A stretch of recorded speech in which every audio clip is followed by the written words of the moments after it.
The Korean War, fought from 1950 to 1953, erupted when North Korea, backed by the Soviet Union and China, crossed the 38th parallel into South Korea, igniting a brutal conflict on a divided peninsula. The United States led a United Nations coalition to defend the South, turning what began as a civil war into a global Cold War battleground. 3 years of relentless fighting marked by staggering casualties, shifting front lines, and immense civilian suffering ultimately ended not with a peace treaty, but with an armistice in 1953 establishing the Demilitarized Zone, DMZ, and leaving North and South Korea locked in a tense, unresolved standoff that endures to this day.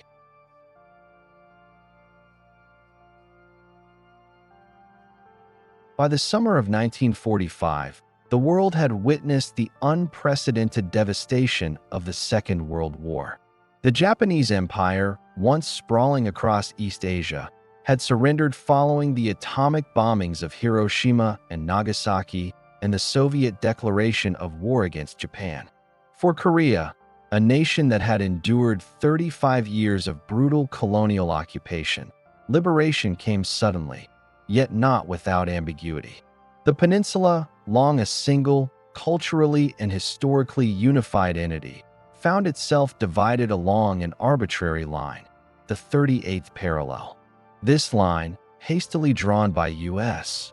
military planners in Washington, was intended as a temporary administrative boundary, yet it became the genesis of a permanent division that would haunt Korea for decades. In the northern half of the peninsula, the Soviet Union moved quickly to consolidate influence. Red Army forces, entering Korea from the north in August 1945, occupied strategic cities, ports, and industrial centers. Within weeks, the Soviets began installing local communist leaders, among whom Kim Il-sung, a guerrilla fighter trained in Manchuria and steeped in communist ideology, emerged as a central figure. The Soviets viewed Kim not merely as a local proxy, but as a reliable vehicle for extending Soviet influence into East Asia.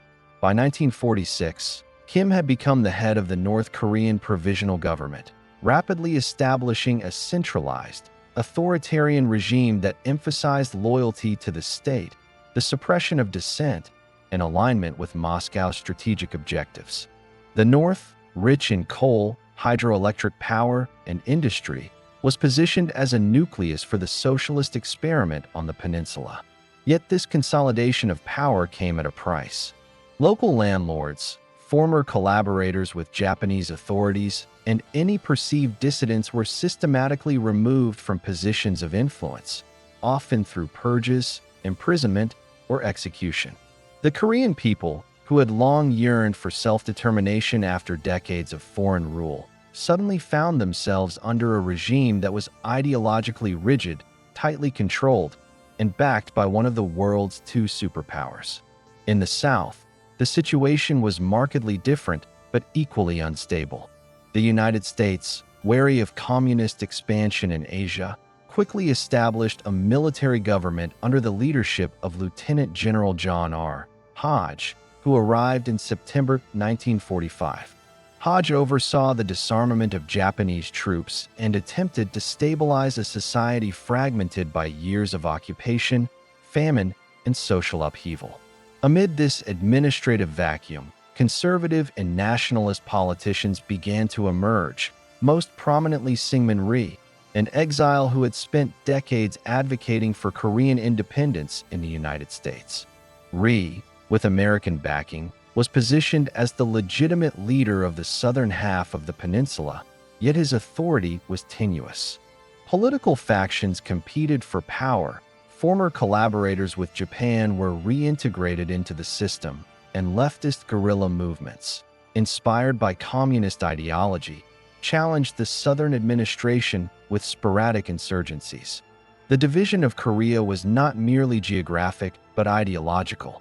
In the north, socialism was imposed from above, shaped by Soviet priorities and reinforced through political indoctrination, centralized planning, and military consolidation.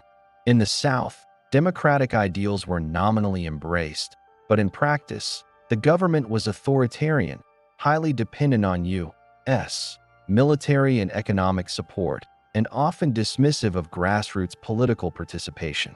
Both have claimed to represent the legitimate government of the entire peninsula. This fundamental disagreement over legitimacy created a political tinderbox, a combustible mixture of nationalism, ideology, and foreign influence that would later ignite into full-scale war. Amid these divisions, Cold War tensions between the United States and the Soviet Union intensified. Korea was no longer merely a peninsula recovering from Japanese occupation. It had become a chessboard upon which superpowers tested their influence. The Soviets sought to secure a friendly socialist state in the north as a buffer against potential threats from the south or Japan.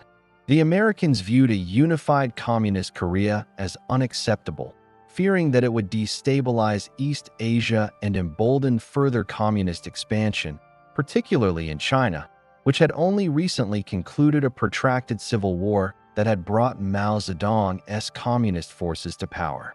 Within this global context, Korea's fate was increasingly dictated by decisions made in Washington, Moscow, and Beijing, rather than by the Korean people themselves. By the late 1940s, the political situation in both Koreas had deteriorated into open conflict at the local level. In the South, leftist guerrilla movements, many of whom were former anti-Japanese resistance fighters or labor activists, launched sporadic attacks on government officials, police stations, and infrastructure. These skirmishes were often met with brutal counterinsurgency measures by Rhee's forces, including mass arrests, summary executions, and collective punishment of suspected sympathizers. Similarly, in the North, Kim Il-sung's regime conducted political purges to eliminate opposition, consolidating power but creating an atmosphere of fear and repression. Across the peninsula, ordinary Koreans bore the brunt of this struggle, facing displacement, loss of livelihood, and the constant threat of violence. International diplomacy attempted, but ultimately failed, to resolve the peninsula's division.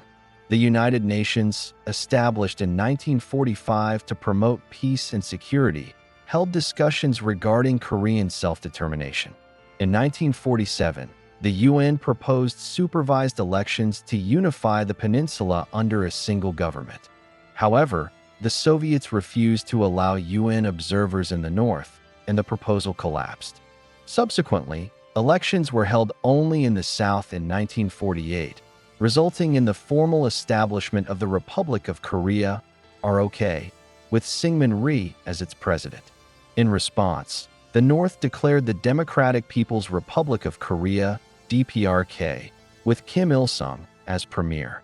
By August and September 1948, Korea had been formally bifurcated into two rival states, each claiming sovereignty over the entire peninsula. As the 1940s drew to a close, the stage was set for inevitable confrontation. Both leaders, Kim and Rhee, nurtured ambitions of reunifying Korea under their respective ideologies. Militaries in both the North and South were expanded and trained, often with foreign assistance. North Korea received Soviet tanks, artillery, and military advisors, while South Korea relied heavily on U.S. funding, equipment, and training programs. Border skirmishes became increasingly frequent along the 38th parallel, with infiltration, sabotage, and small-scale engagements escalating tensions. The Korean people, caught between these competing forces, faced a society under constant pressure from ideological and military imperatives. Peasants in rural areas were coerced into supporting local regimes, students and intellectuals were often politicized, and cities became centers of propaganda and surveillance. Social cohesion was fractured along political lines, with families divided between North and South, sometimes forcibly, other times through ideological persuasion. In many ways, the peninsula became a microcosm of the global Cold War, a battleground where local struggles intersected with superpower rivalry, and where every action, no matter how small, carried potential consequences for international relations. By 1950, both Kim Il-sung and Syngman Rhee believed that time favored their ambitions. Kim, emboldened by Soviet support and the consolidation of his northern state, argued that a swift military strike could reunify Korea under communist rule before the international community could intervene. Rhee, convinced of his legitimacy as the peninsula's rightful leader, prepared his forces for an anticipated northern assault, fully aware that U.S. support would be crucial in any conflict. The ideological, political, and military groundwork had been laid. The division of Korea was no longer a temporary administrative measure. It had become a permanent fault line, a geopolitical and human scar that would erupt violently on June 25, 1950. In retrospect, the division of Korea and the years leading up to the war illustrate the tragic complexity of post-war geopolitics. Liberation from Japanese occupation did not translate into freedom or self-determination. Instead, Korea became a site where ideology, nationalism, and superpower competition collided with devastating consequences. The seemingly small decisions made in Washington, Moscow, and Pyongyang regarding boundaries, governance, and military preparation would ultimately set the stage for one of the 20th century's most destructive and yet overlooked conflicts. The early morning of June 25, 1950 began like any other summer day on the Korean Peninsula, yet for millions of Koreans, it would mark the end of fragile peace and the sudden eruption of a conflict that would consume their homeland. At precisely 4 a.m., the tranquility of dawn was shattered as approximately 75,000 North Korean troops crossed the 38th parallel, executing a coordinated and meticulously planned invasion of South Korea. This was not the chaotic outbreak of a spontaneous conflict. It was the culmination of years of political maneuvering, military buildup, and ideological determination by Kim Il-sung and his advisors, backed by Soviet material and guidance. North Korea's strategy was aggressive and audacious. The troops moved in overwhelming force, employing Soviet-supplied T-34 tanks, heavy artillery, and motorized infantry units, all of which far outmatched the relatively ill-equipped South Korean forces. Within hours, entire South Korean positions were overrun, communication lines severed, and panic began to ripple through towns and villages. The capital, Seoul, the political and symbolic heart of South Korea, fell astonishingly quickly. By June 28th, just 3 days after the invasion began, the city was under North Korean control.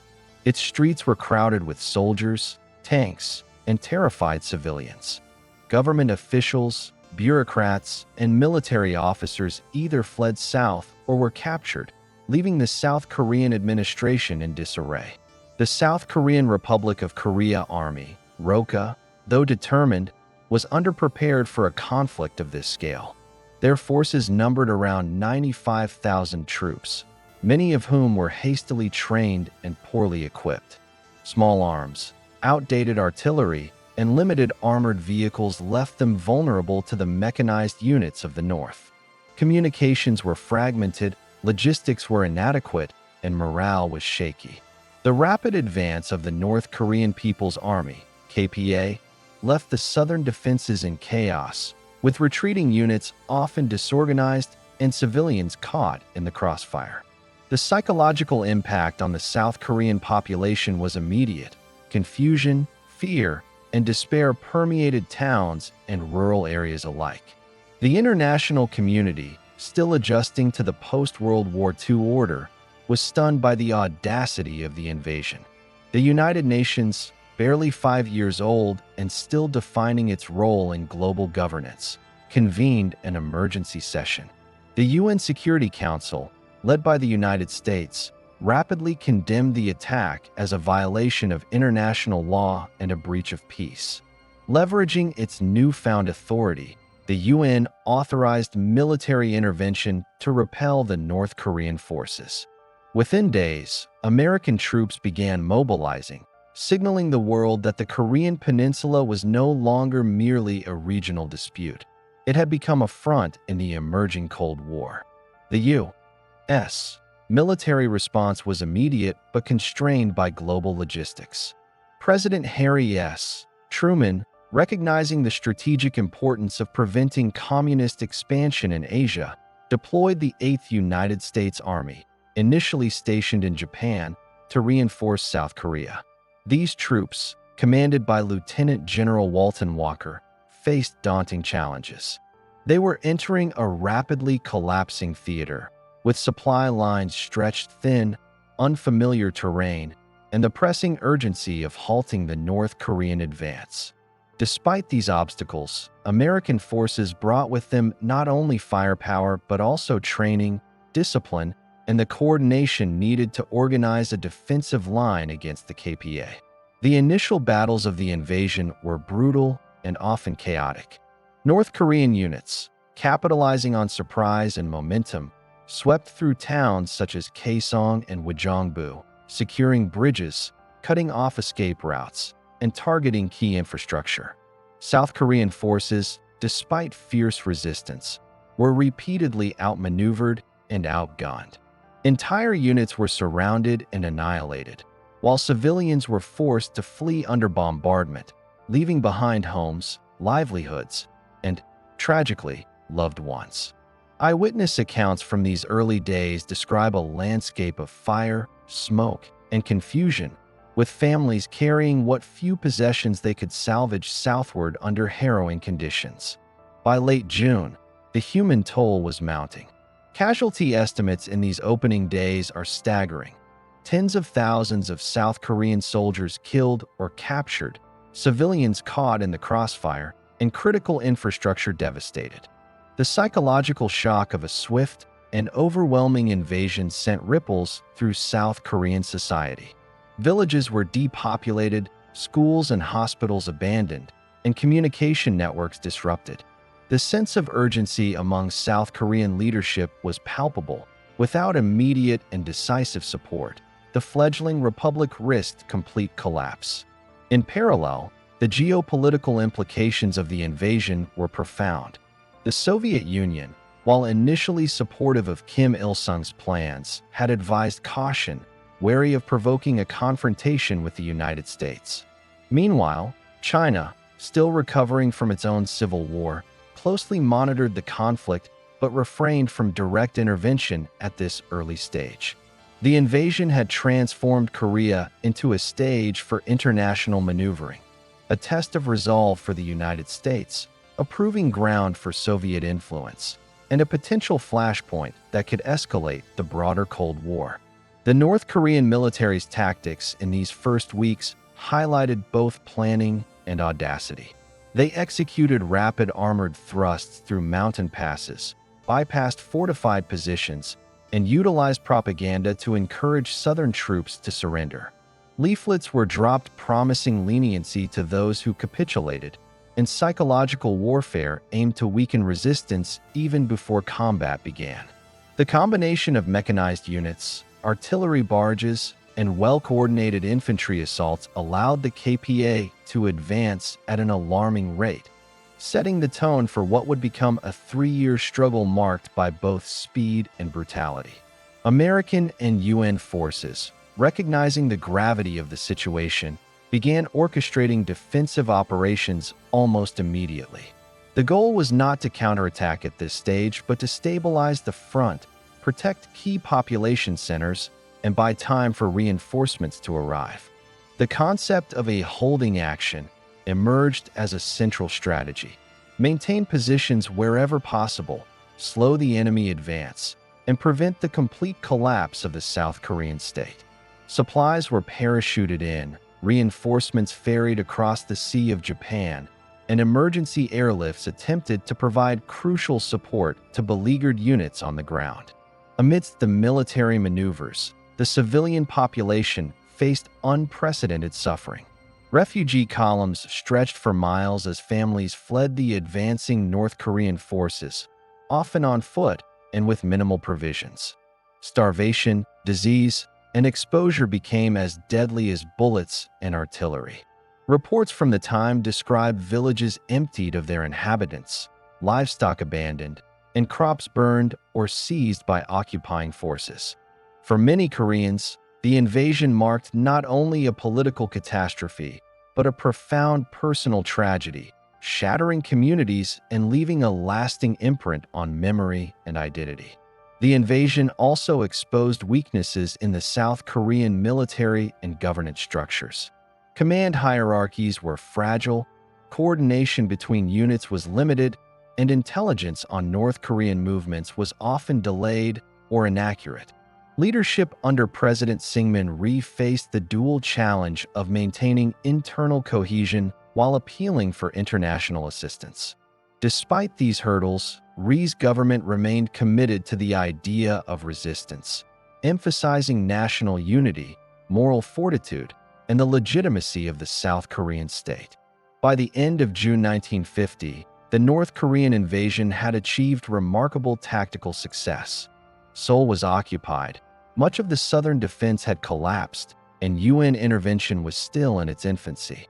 Yet, the invasion also set the stage for a counteroffensive that would later become one of the most audacious and consequential amphibious operations in military history, the Inchon Landing.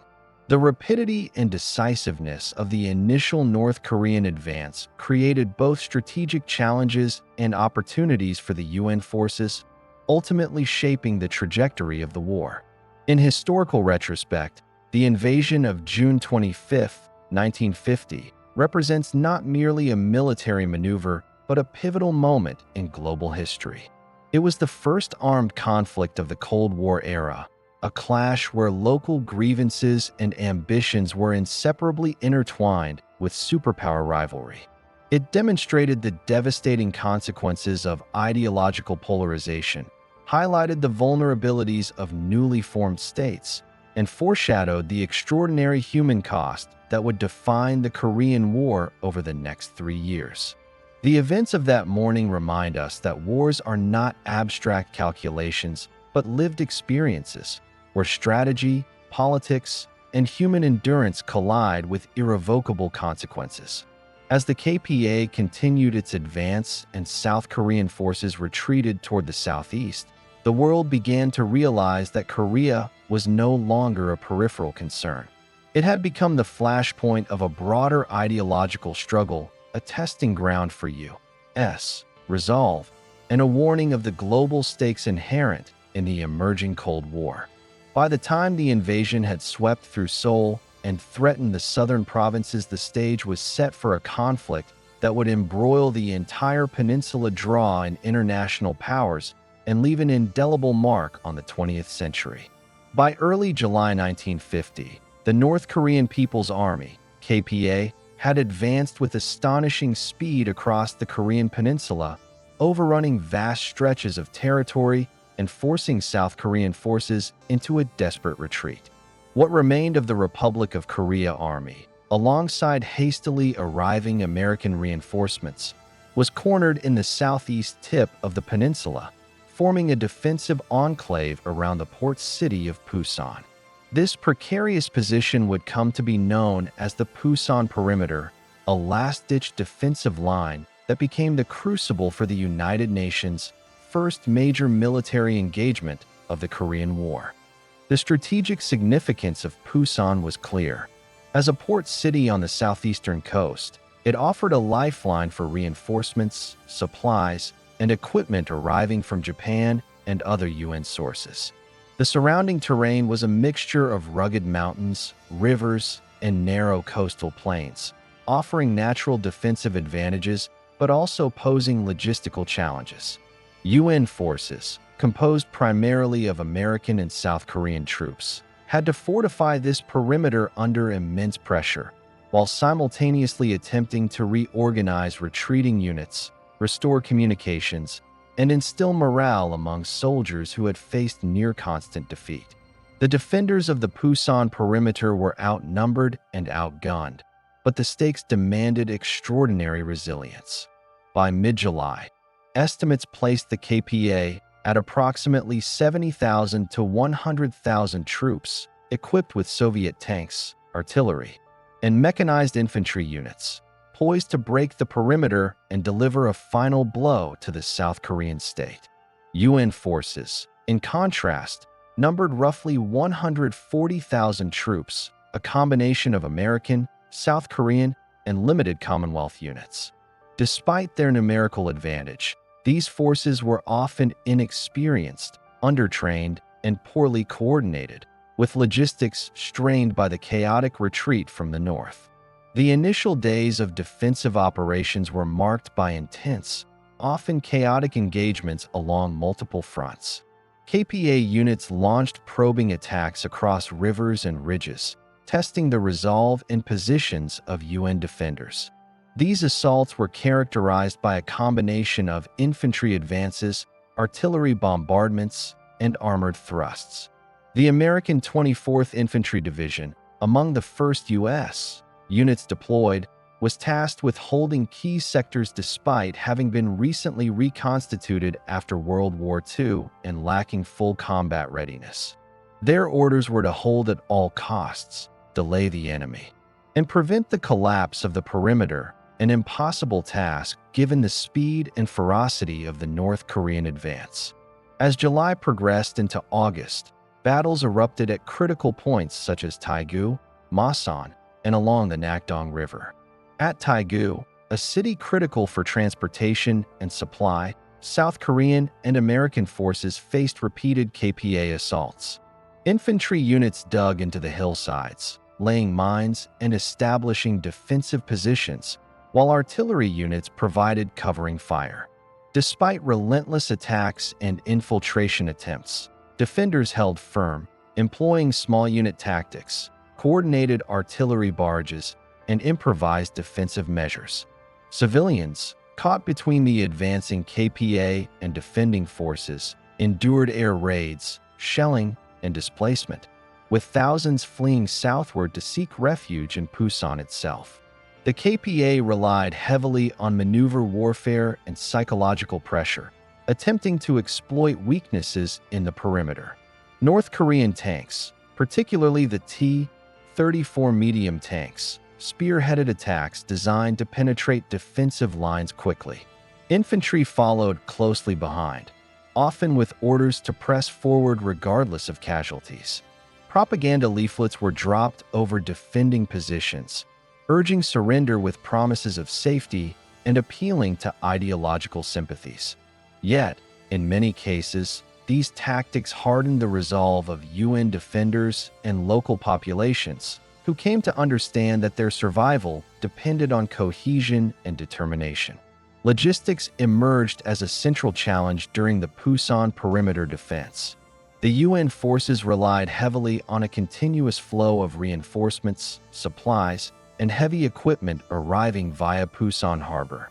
Japanese ports had been secured and militarized for the purpose of supporting operations on the peninsula, allowing the U.S. Navy and Air Force to shuttle troops, tanks, artillery, and provisions efficiently. Yet, the relentless pace of battle often outstripped supply lines, leaving frontline units undersupplied and vulnerable. Ammunition shortages, inadequate medical facilities, and limited food rations exacerbated the stress on soldiers, who were already contending with heat, humidity, and the psychological toll of continuous combat. Command and control during this period were critical and challenging. Lieutenant General Walton Walker, commanding the 8th United States Army, established a system of coordinated sectors along the perimeter.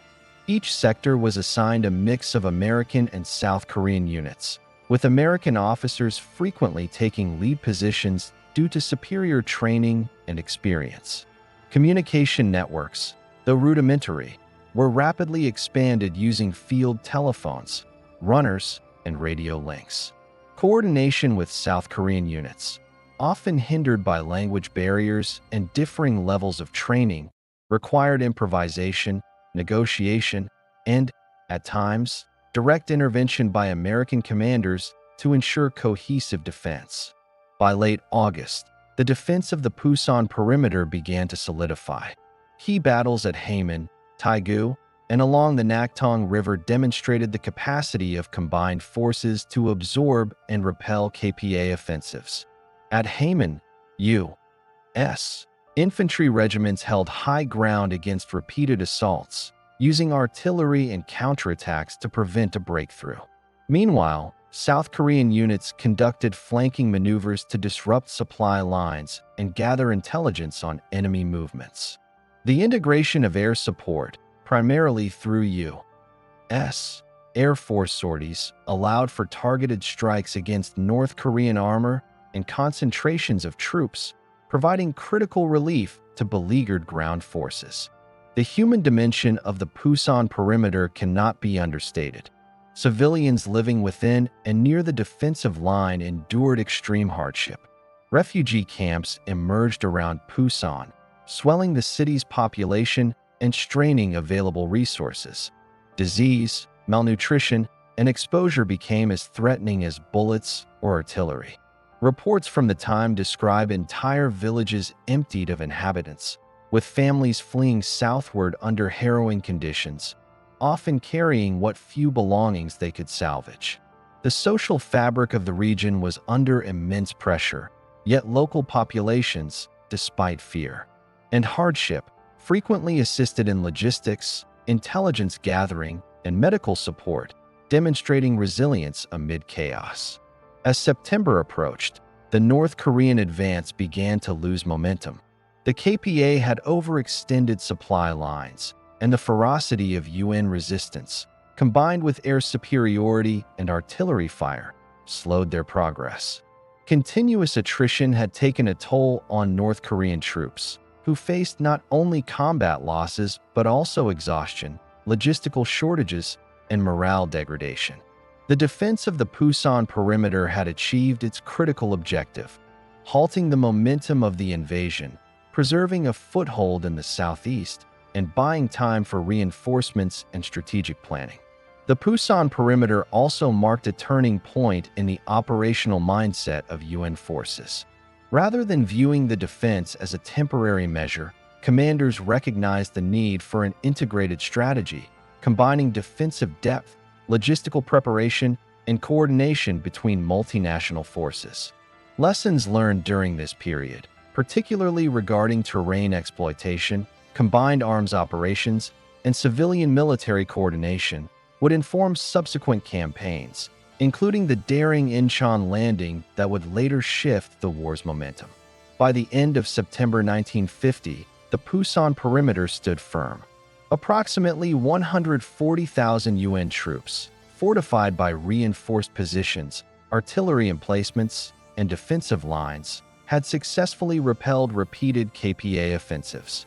Civilians, though displaced and suffering, had survived the immediate threat, while strategic ports remained open to allow the arrival of additional reinforcements and supplies. The successful defense was not merely a military achievement. It was a testament to human endurance, adaptability, and the capacity for cooperation under extreme stress. The Pusan Perimeter exemplified the brutal realities of early Cold War warfare: rapid mechanized assaults, multinational coordination, reliance on logistics and technology, and the ever-present suffering of civilian populations caught in the middle. It illustrated the delicate balance between military necessity and human cost, highlighting the stakes of ideological conflict that extended beyond national borders. More importantly, it set the stage for a dramatic reversal of fortunes, demonstrating that even in the face of overwhelming odds, disciplined, coordinated defense could withstand aggression and lay the groundwork for offensive operations that would eventually reshape the war. The defense of the Pusan Perimeter from July to September 1950 was not merely a holding action. It was the crucible in which the early Korean War was defined. It showcased the limits of North Korean advances, the resilience of South Korean and UN forces, and the profound human cost of a conflict that had begun as a rapid invasion. The successful defense preserved a vital foothold in Korea, provided a base for reinforcements and strategic planning, and underscored the high stakes of a war that would ultimately draw in the superpowers and determine the fate of a divided peninsula. The Pusan Perimeter, therefore, stands as a testament to endurance, strategy, and the enduring human spirit amid one of the 20th century's most dramatic and destructive conflicts. By mid-September 1950, the Korean War had reached a critical juncture. The North Korean People's Army had advanced deep into South Korea, forcing UN and South Korean forces into the southeast corner of the peninsula, forming the precarious Pusan Perimeter. This defensive line, though successfully halting the North Korean advance, represented the last bastion of organized resistance.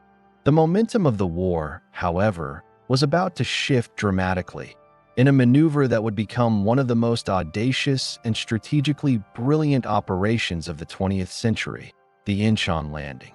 The plan for the landing was conceived and championed by General Douglas MacArthur, the supreme commander of UN forces in Korea. MacArthur, already a legendary figure due to his leadership during World War II, envisioned an amphibious assault far behind enemy lines aimed at severing the North Korean supply and communication network, capturing the capital city of Seoul, and relieving pressure on the Pusan Perimeter. The site chosen, the port city of Inchon, was considered exceptionally risky. Its extreme tidal variations, narrow channels, fortified defenses, and proximity to mountains made it a formidable obstacle. Many advisors and military experts warned that such an operation was nearly suicidal. Yet MacArthur's strategic calculus rested on the belief that the element of surprise and audacious execution could overcome these natural and tactical challenges. Preparation for the operation was meticulous. Amphibious ships, landing craft, and infantry units were assembled under the cover of secrecy. Intelligence gathering included aerial reconnaissance, infiltration by agents, and careful mapping of tides and coastal fortifications. The operation relied on precise coordination between naval, air, and ground forces, a complex orchestration that required timing down to the hour. Air superiority had to be maintained to prevent North Korean forces from reinforcing Inchon or launching counterattacks, while naval bombardments would soften fortifications before troops hit the beaches. On September 15, 1950, the operation commenced. UN forces, numbering approximately 75,000 troops, landed on Inchon in multiple waves. The landing faced immediate hazards: treacherous mudflats, heavy tides, and fortified North Korean positions that included artillery, machine guns, and entrenched infantry. The first waves of Marines and soldiers pressed forward under relentless fire, navigating obstacles with the precision of months of preparation. The initial landing was met with fierce resistance, yet the speed and determination of the attackers, combined with naval artillery support, allowed them to secure beachheads and push inland. The Inchon operation achieved its central objective: surprise. North Korean forces, expecting a frontal assault on the Pusan Perimeter rather than an amphibious landing far to the west, were caught off guard. Command structures were disrupted, communication lines severed, and units that had been advancing south found themselves isolated from reinforcements. The psychological impact of this maneuver was profound. North Korean troops, previously confident after their rapid advance, were forced into hasty defensive operations, often without clear orders or coordination. Panic, confusion, and disarray spread through the ranks, significantly weakening the KPA's operational capability. The capture of Seoul, the political and symbolic heart of South Korea, followed swiftly. By September 28, 1950, UN forces had recaptured the city, inflicting heavy casualties on retreating North Korean units.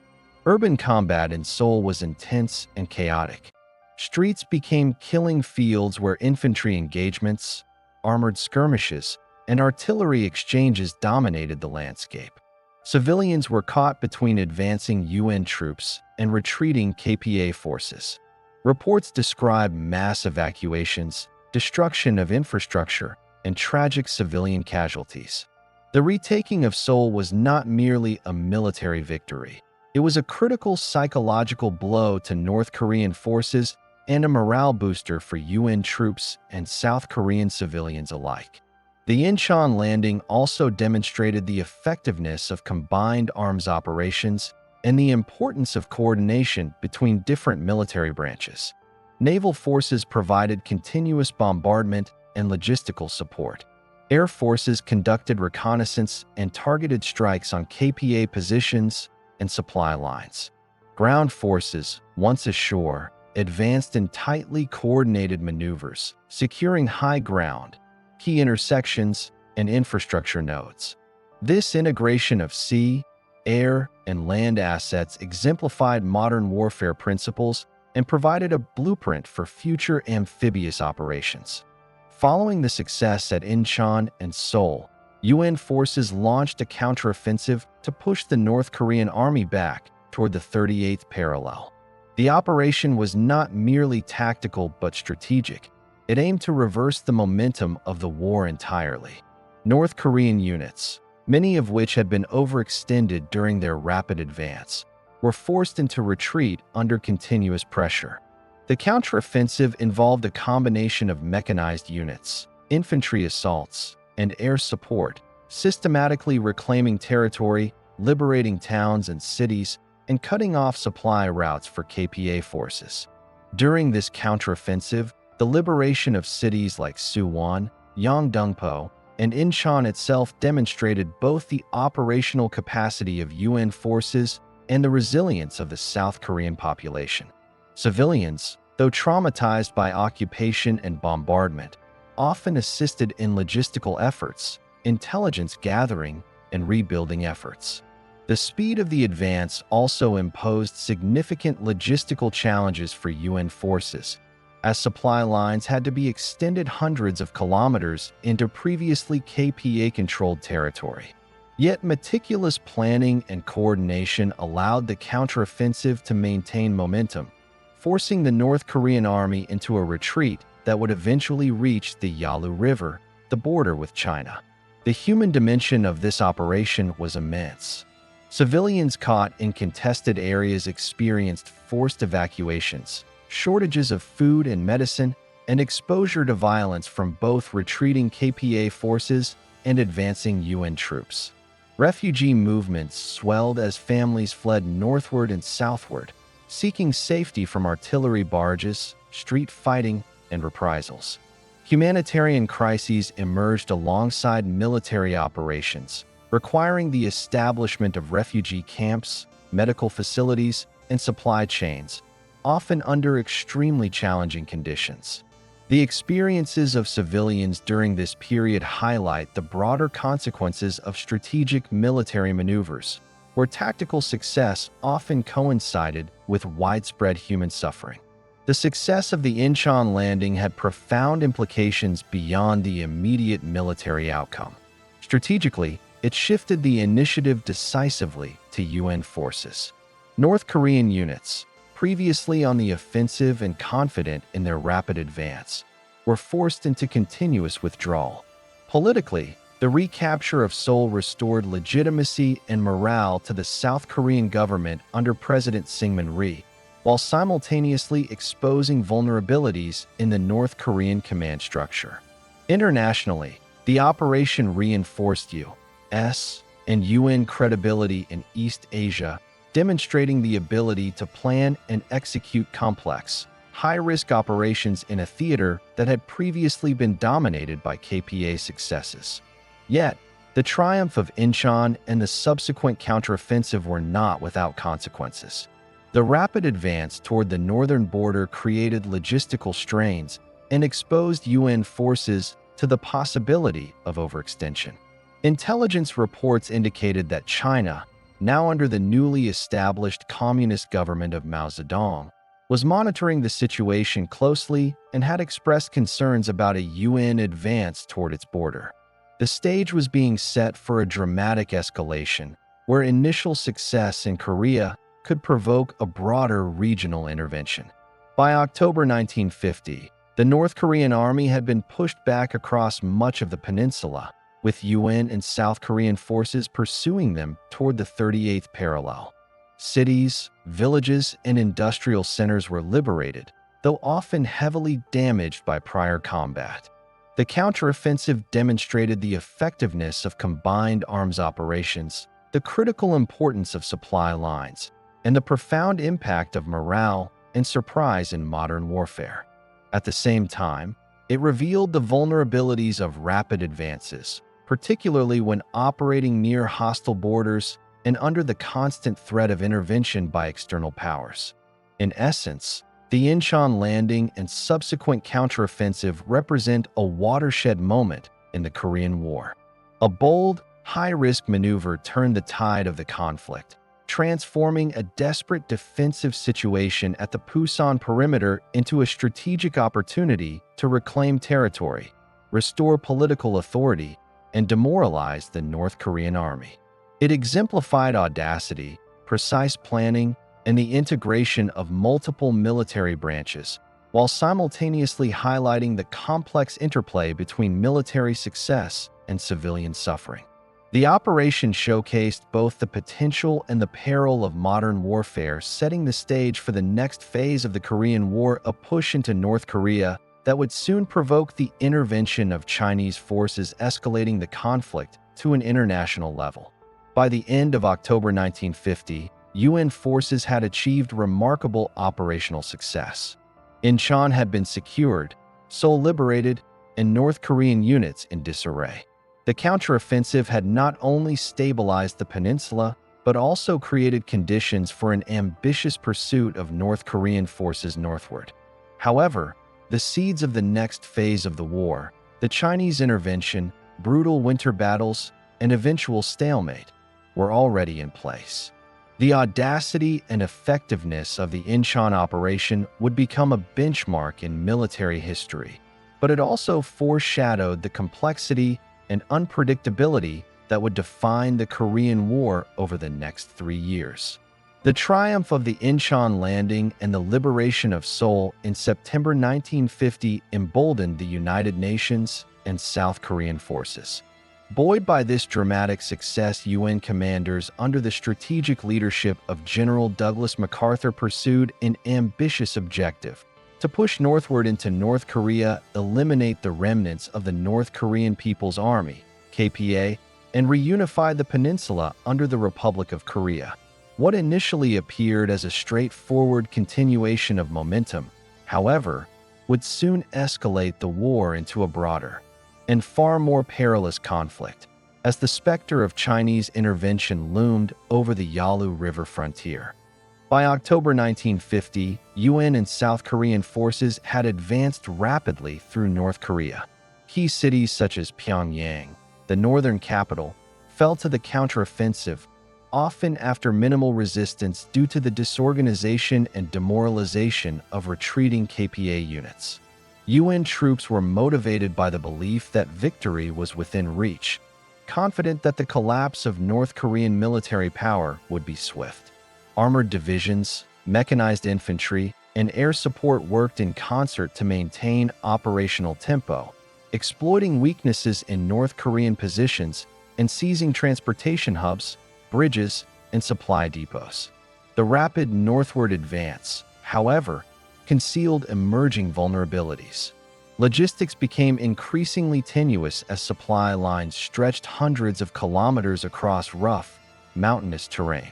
Communication networks, already strained during the Inchon operation, now faced the challenge of coordinating multinational forces deep in hostile territory.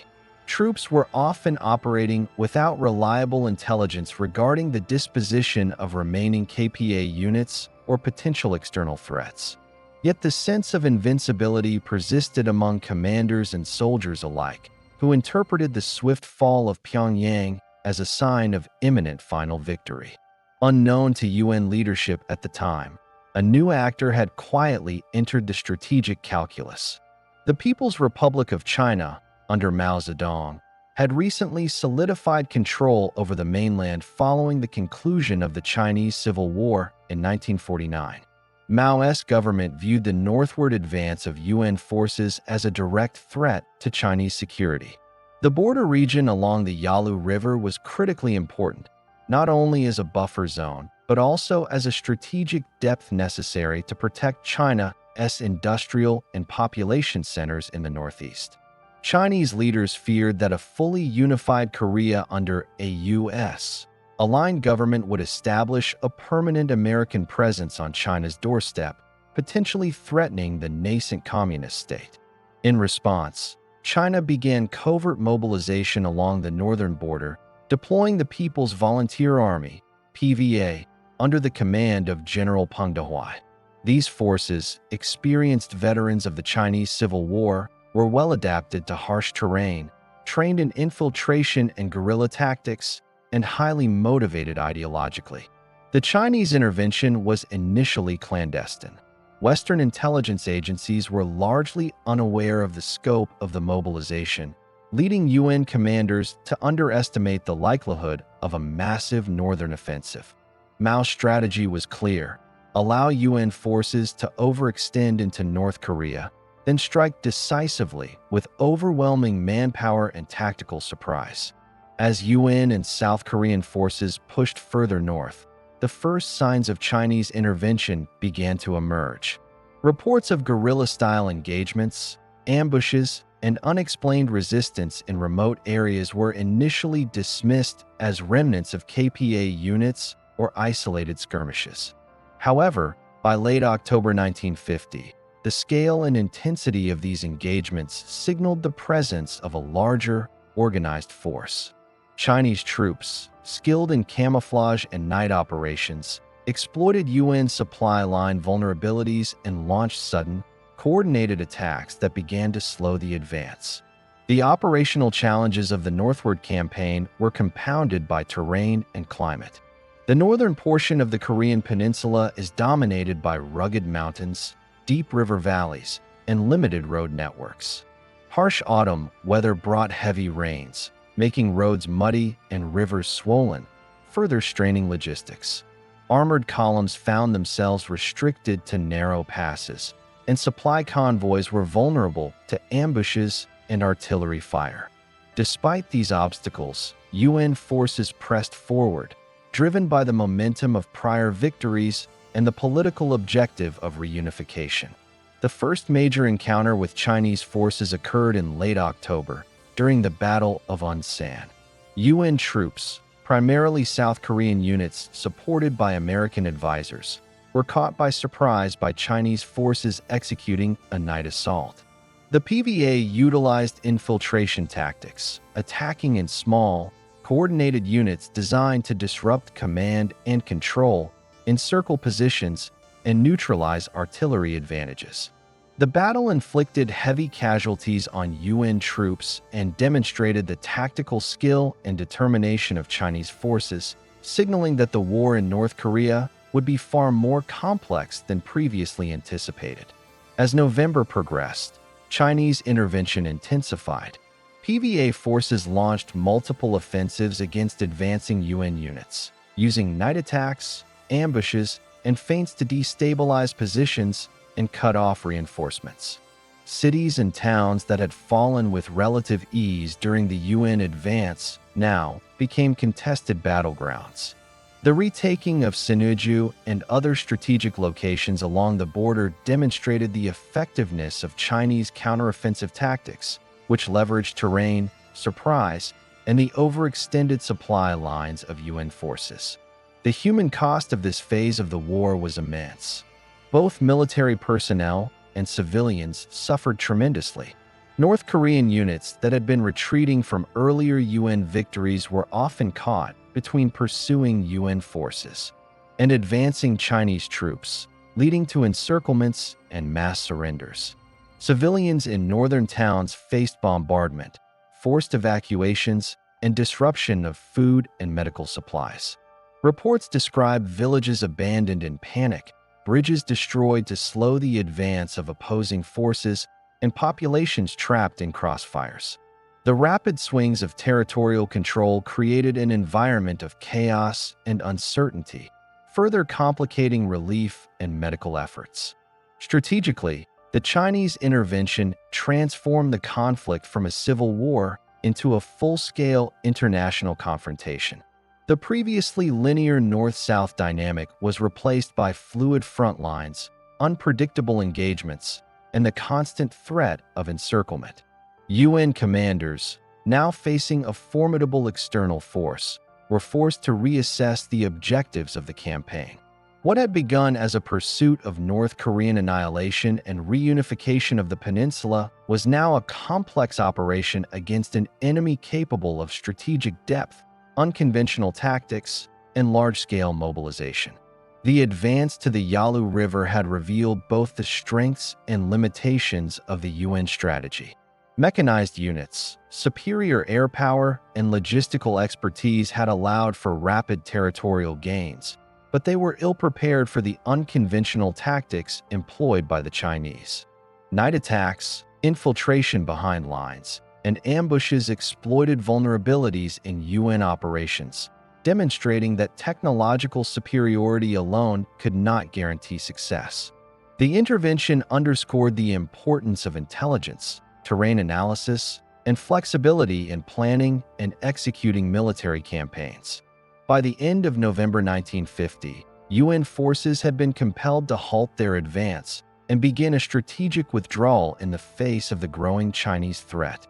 The psychological impact on troops and commanders was profound.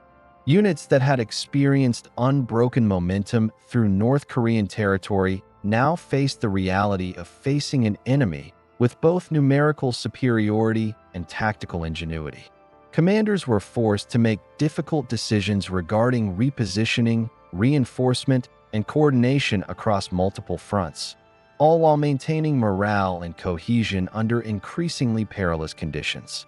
The push into North Korea and subsequent Chinese intervention thus marked a turning point in the Korean War. Initial UN victories, dramatic in both scope and execution, had emboldened a campaign that now encountered the full strategic depth of international involvement. The intervention of Chinese forces highlighted the geopolitical complexity of the conflict, transforming what had begun as a civil war between North and South Korea into a proxy battlefield of the Cold War. It foreshadowed years of brutal, attritional combat and set the stage for iconic battles such as the Chosin Reservoir, where terrain, weather, and human endurance would be tested to extremes. As 1950 drew to a close, the Korean War entered one of its most grueling and pivotal phases.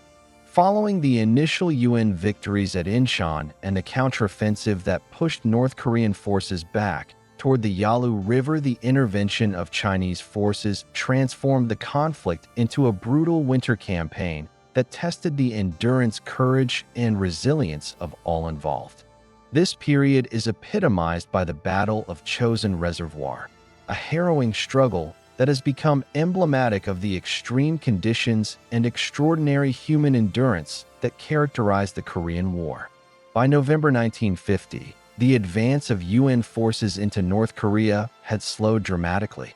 Chinese People's Volunteer Army, PVA, units, numbering in the hundreds of thousands, had infiltrated the northern provinces under the cover of darkness, exploiting gaps in UN intelligence and taking advantage of overextended supply lines. Unlike conventional North Korean tactics, the Chinese employed surprise attacks, ambushes, and encirclement strategies that exploited the terrain and the lack of preparation for winter combat. The rugged, mountainous landscape of North Korea became both a shield and a trap for advancing UN units, limiting mobility, channeling movements into narrow passes, and exposing troops to cold, starvation, and relentless attacks. The Battle of Chosin Reservoir, fought from late November through December 1950, exemplifies the extreme conditions of this winter campaign. The reservoir is located in the northeastern part of North Korea, surrounded by steep, snow-covered mountains with temperatures plummeting to -30 degrees Celsius (-22 degrees Fahrenheit). UN forces, primarily the 1st Marine Division alongside elements of the 7th Infantry Division, found themselves surrounded by Chinese forces far superior in numbers. Despite this, the Marines and soldiers held their positions, using coordinated defensive tactics, artillery support, and sheer endurance to maintain a foothold in one of the most inhospitable environments on Earth. The battle began with Chinese units launching massive night assaults, often moving silently through snow and darkness, striking UN positions with sudden ferocity. The Marines, well-trained in combined arms tactics, relied on perimeter defenses, machine gun nests, and artillery barges to repel repeated waves of attackers. The fighting was close quarters, often hand-to-hand, in freezing temperatures that caused frostbite, equipment failures, and physical exhaustion.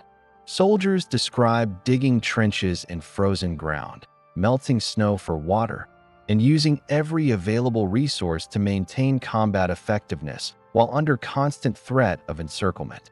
Supply and logistics became critical to survival. UN units were heavily dependent on airdrops for ammunition, food, medical supplies, and winter clothing, delivered by transport aircraft flying under hazardous conditions.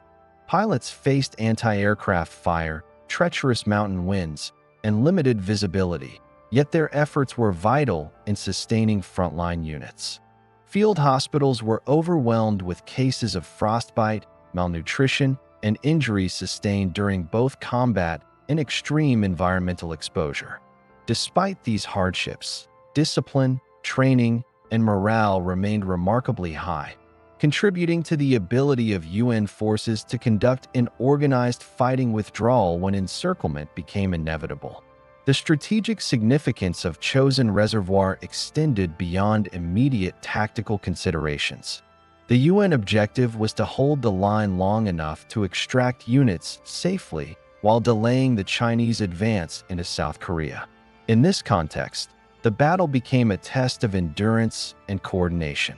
The successful withdrawal from Chosin, while under continuous attack, is considered one of the most extraordinary feats of military maneuvering in history.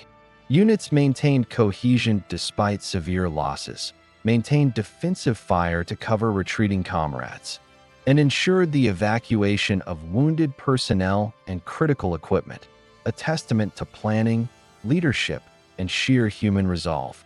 The broader winter campaign, beyond Chosin, was characterized by relentless attrition. Across the Korean Peninsula, UN forces faced repeated Chinese offensives, often conducted in darkness and leveraging knowledge of local terrain. Mountain passes, river crossings, and isolated towns became battlegrounds where units were surrounded, ambushed, and cut off. Tactical retreats were executed with discipline, but the physical and psychological toll on soldiers was immense. Frostbite, trench foot, hypothermia, and malnutrition were as deadly as bullets or artillery, underscoring the dual threat of human and environmental adversities. Simultaneously, civilians in North Korea endured extraordinary suffering. The movement of large armies through towns and villages caused widespread displacement, destruction of infrastructure, and food shortages. Many families fled southward ahead of advancing Chinese and UN forces, often on foot through snow-covered mountains. Refugee columns, stretching for miles, faced exposure, disease, and attacks from both retreating and advancing armies. Stories from this period recount the loss of homes, separation of families, and communities emptied of inhabitants, emphasizing the war's profound human cost beyond the battlefield. The winter of 1950 to 1951 also revealed the limitations of UN intelligence and strategic planning. Early assessments had underestimated the scale and capacity of Chinese intervention. Commanders on the ground were often forced to adapt in real time to evolving threats, improvising defensive positions, rerouting supply lines, and coordinating multinational units under extreme stress.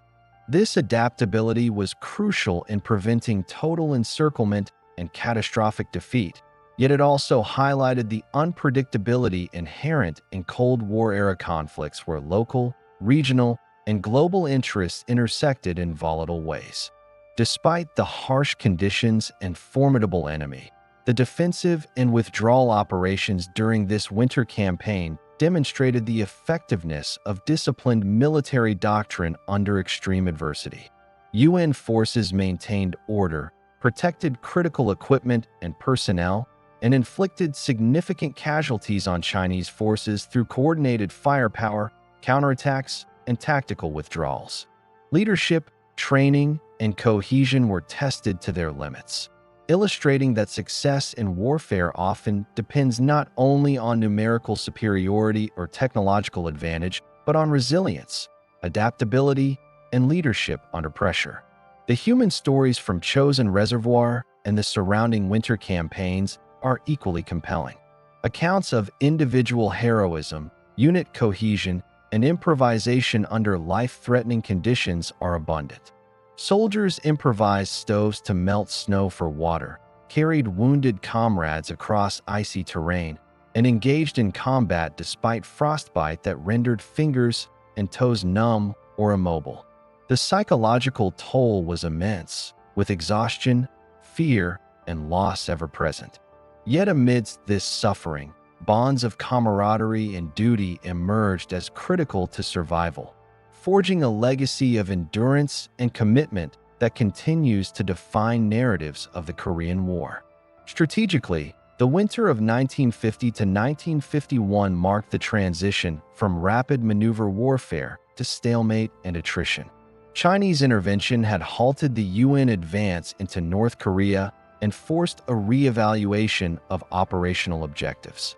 UN forces withdrew to positions near the 38th parallel, the original dividing line of the peninsula, where both sides began to dig in. Defensive fortifications, minefields, and artillery emplacements became the norm, signaling the beginning of protracted trench warfare that would characterize the next phase of the Korean War. The conflict evolved from rapid offensives and retreats into a grinding struggle of firepower, logistics, and positional advantage, with high casualties on both sides. The winter campaign also had geopolitical implications. The engagement with Chinese forces escalated the war into a broader Cold War confrontation, demonstrating the global stakes involved in the Korean Peninsula. The intervention solidified the perception of Korea as a proxy battlefield, where the ideological, political, and military interests of major powers, the United States, China, and the Soviet Union, intersected with local conflicts.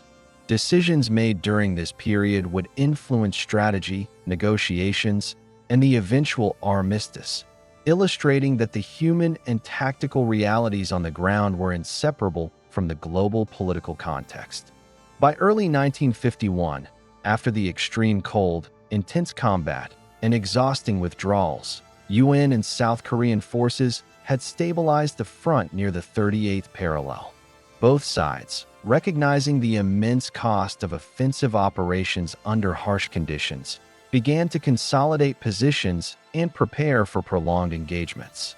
The lessons of Chosin and the winter campaigns regarding terrain, climate, logistical planning, and the unpredictability of enemy interventions would inform all subsequent operations in the Korean War.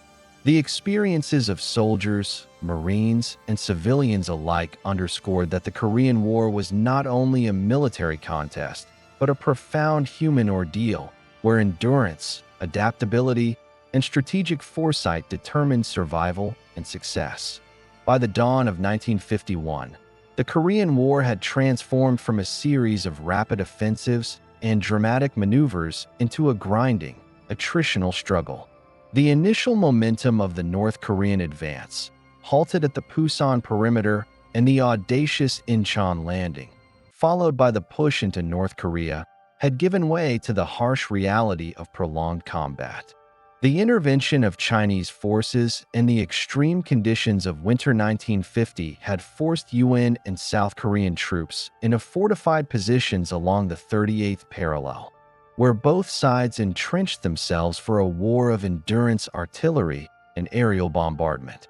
The year 1951 would come to define the Korean conflict not through sweeping victories, but through attrition, a test of resources, morale, and persistence that would leave both military and civilian populations exhausted. The transition to attritional warfare reflected both strategic necessity and tactical limitation. After the brutal winter battles, including the Chosin Reservoir withdrawal, UN commanders recognized that rapid advances into North Korea were no longer feasible without risking catastrophic losses. Chinese and North Korean forces, bolstered by their knowledge of terrain, unconventional tactics, and ideological commitment, were formidable adversaries capable of mounting large-scale offensives despite previous casualties. Similarly, UN forces, while superior in air power, artillery, and mechanized units, faced logistical challenges, extended supply lines, and the physical and psychological toll of continuous combat. The result was a static front, characterized by entrenched positions, repeated offensives, and protracted engagements over small gains of terrain. The human cost of this phase of the war was staggering. Cities along the 38th parallel, such as Seoul, Kaesong, and Chuncheon, became recurrent battlefields. Artillery barges flattened neighborhoods, aerial bombings devastated infrastructure, and infantry skirmishes claimed lives daily. Civilians, trapped in contested zones, endured displacement, hunger, and disease. Refugee populations swelled as families fled areas of active combat, often traveling through snow, mud, and disrupted transportation networks. Schools, hospitals, and homes were destroyed, leaving survivors reliant on humanitarian aid delivered sporadically under fire. This relentless cycle of violence and survival underscored the war's dual nature. It was a military contest, but also a human catastrophe, where victory was measured not only by territorial control, but by the endurance of both soldiers and civilians. Military operations in 1951 emphasized fortifications, trench warfare, and firepower. Both UN and communist forces dug extensive networks of defensive positions, often utilizing natural terrain features for cover and strategic advantage. Artillery became central to the conduct of war, with units on both sides relying on concentrated bombardments to weaken enemy positions before infantry assaults. These operations were meticulously coordinated with air support. The UN Air Force conducted bombing raids on supply lines, bridges, troop concentrations, and enemy artillery positions, while fighter aircraft provided close air support to ground troops. Chinese and North Korean forces, lacking equivalent air superiority, employed camouflage, deception, and nighttime operations to counteract these advantages. The terrain and climate played a decisive role in attritional combat. The Korean Peninsula is mountainous, with narrow valleys and limited road networks, creating natural choke points and defensible positions. Battles were often fought over hilltops, ridges, and river crossings, where a small force could hold off a much larger one with strategic use of artillery, mines, and entrenched positions. The weather added complexity. Cold winters, hot summers, and monsoon rains affected mobility, supply lines, and troop health. Frostbite, heat exhaustion, and disease claimed thousands of lives alongside direct combat, emphasizing that survival depended as much on adaptation to the environment as on tactical skill. One of the defining aspects of the war of attrition was the continuous back-and-forth nature of territorial control. Neither side could achieve a decisive victory, and gains were often temporary. Hills, towns, and strategic points changed hands repeatedly, sometimes within days. Notable battles, such as the struggle for Heartbreak Ridge and the fighting around Old Baldy, exemplified the intensity of these engagements.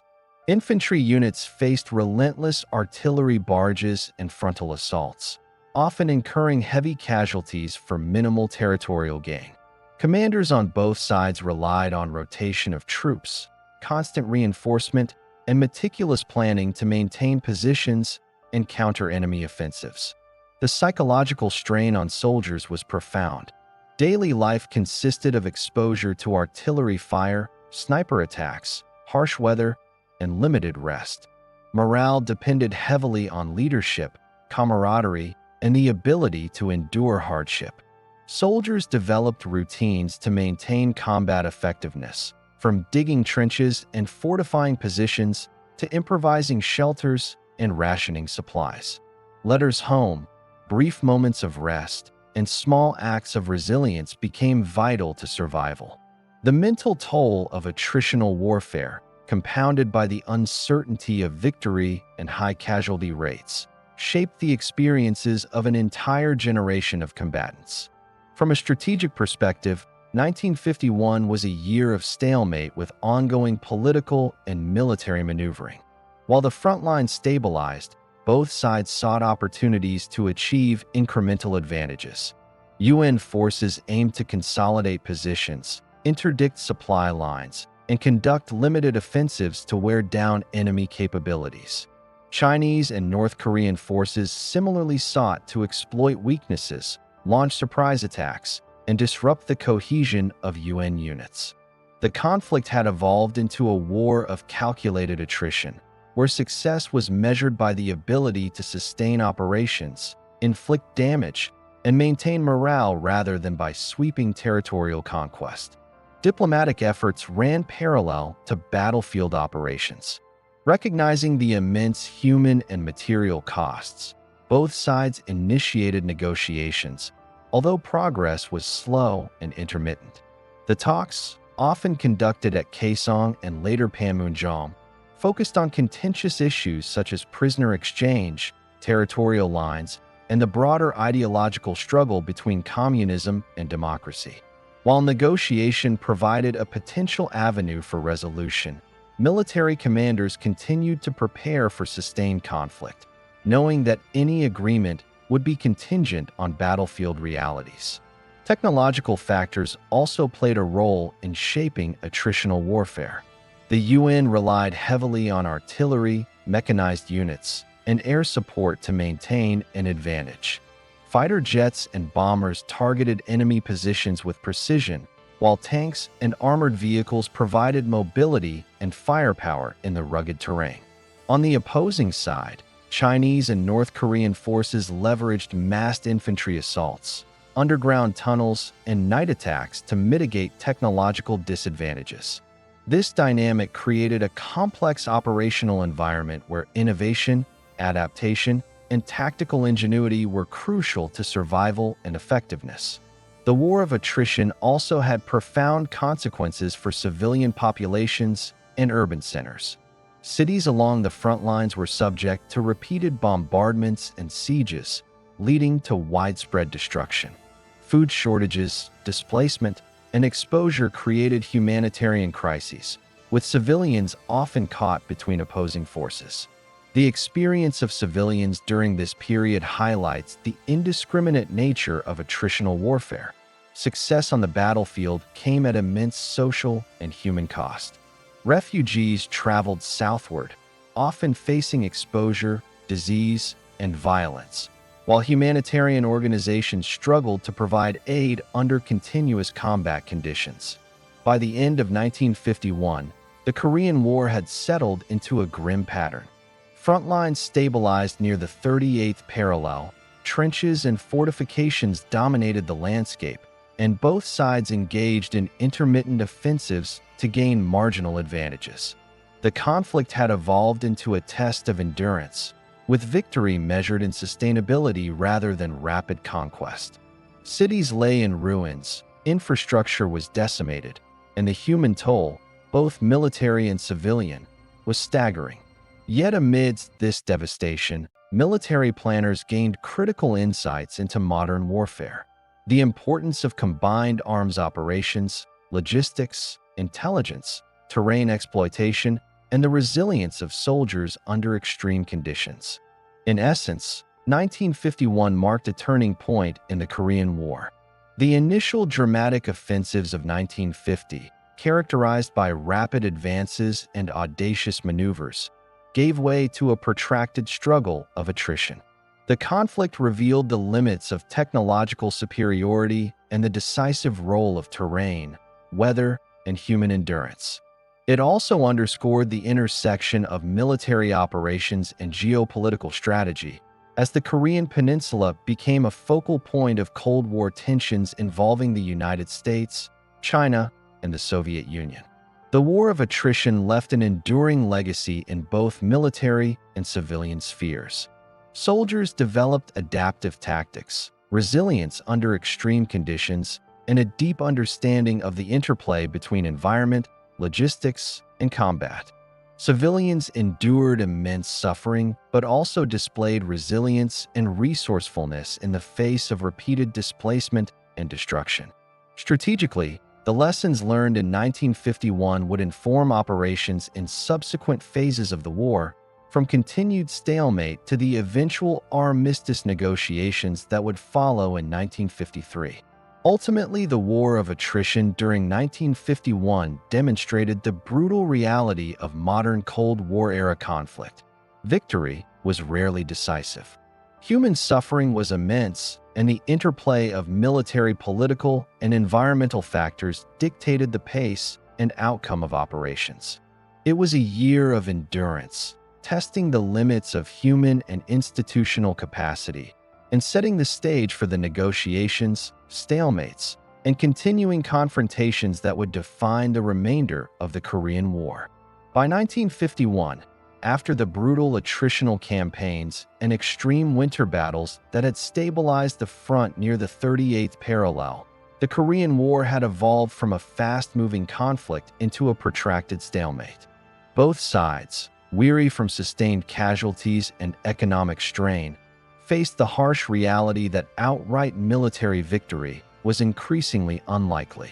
Amid this deadlock, the focus of the conflict shifted from the battlefield to the diplomatic arena.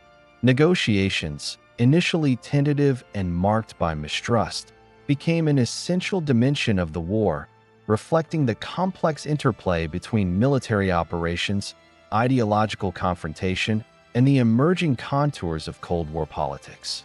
The first serious efforts toward negotiation began in mid-1951. Initial talks were conducted at Kaesong, a northern city temporarily under United Nations control, chosen for its relative proximity to the front lines and symbolic significance as a site of contested authority. The negotiators represented the principal belligerents: the United Nations, primarily the United States and South Korea, the Democratic People's Republic of Korea, North Korea, and the People's Republic of China, which had committed substantial forces to the conflict. Each side arrived with objectives that reflected both immediate military concerns and long-term political ambitions. For the United States and the UN command, the primary goal was to halt Chinese and North Korean advances, protect South Korean territory, and maintain international credibility. Military success on the battlefield had brought the front lines to a relative equilibrium, but policymakers recognized that sustaining an endless war of attrition would be costly in lives, resources, and international standing. Negotiators sought a framework for a ceasefire that would prevent further destabilization of the region, secure prisoner repatriation, and preserve South Korea as a sovereign entity aligned with Western interests. The North Korean and Chinese delegations, meanwhile, pursued objectives rooted in both ideological commitment and strategic necessity. North Korea, devastated by sustained bombardment and facing the prospect of further attrition, sought guarantees for territorial control, recognition of its government, and repatriation of prisoners without concessions that might undermine political authority. China, having committed hundreds of thousands of troops at considerable cost, sought to secure its northern border, ensure the withdrawal of UN forces to the 38th parallel, and establish conditions that would prevent a hostile government from consolidating power on the Korean Peninsula. These objectives were intertwined with the broader ideological struggle between communism and capitalism, transforming what might have been a regional armistice into a proxy battleground for Cold War influence. Negotiations were notoriously slow and punctuated by periods of stalemate. Disagreements over prisoner repatriation became a central sticking point. The UN proposed voluntary repatriation, emphasizing the rights of individuals to choose whether to return to their home country, while North Korean and Chinese forces demanded compulsory repatriation. This issue became emblematic of broader ideological divides. For the Communist bloc, controlling the movement of populations reinforced political authority, while the UN championed individual choice as a reflection of democratic principles. The dispute prolonged discussions for months, with intermittent military skirmishes reinforcing the urgency and tension of the talks. Parallel to the prisoner issue, territorial and military control remained a contentious topic. Neither side was willing to concede ground that could be used as leverage in future negotiations. Defensive positions, fortified hills, and strategic towns became bargaining chips, with both sides reluctant to withdraw from positions gained at immense human and material cost.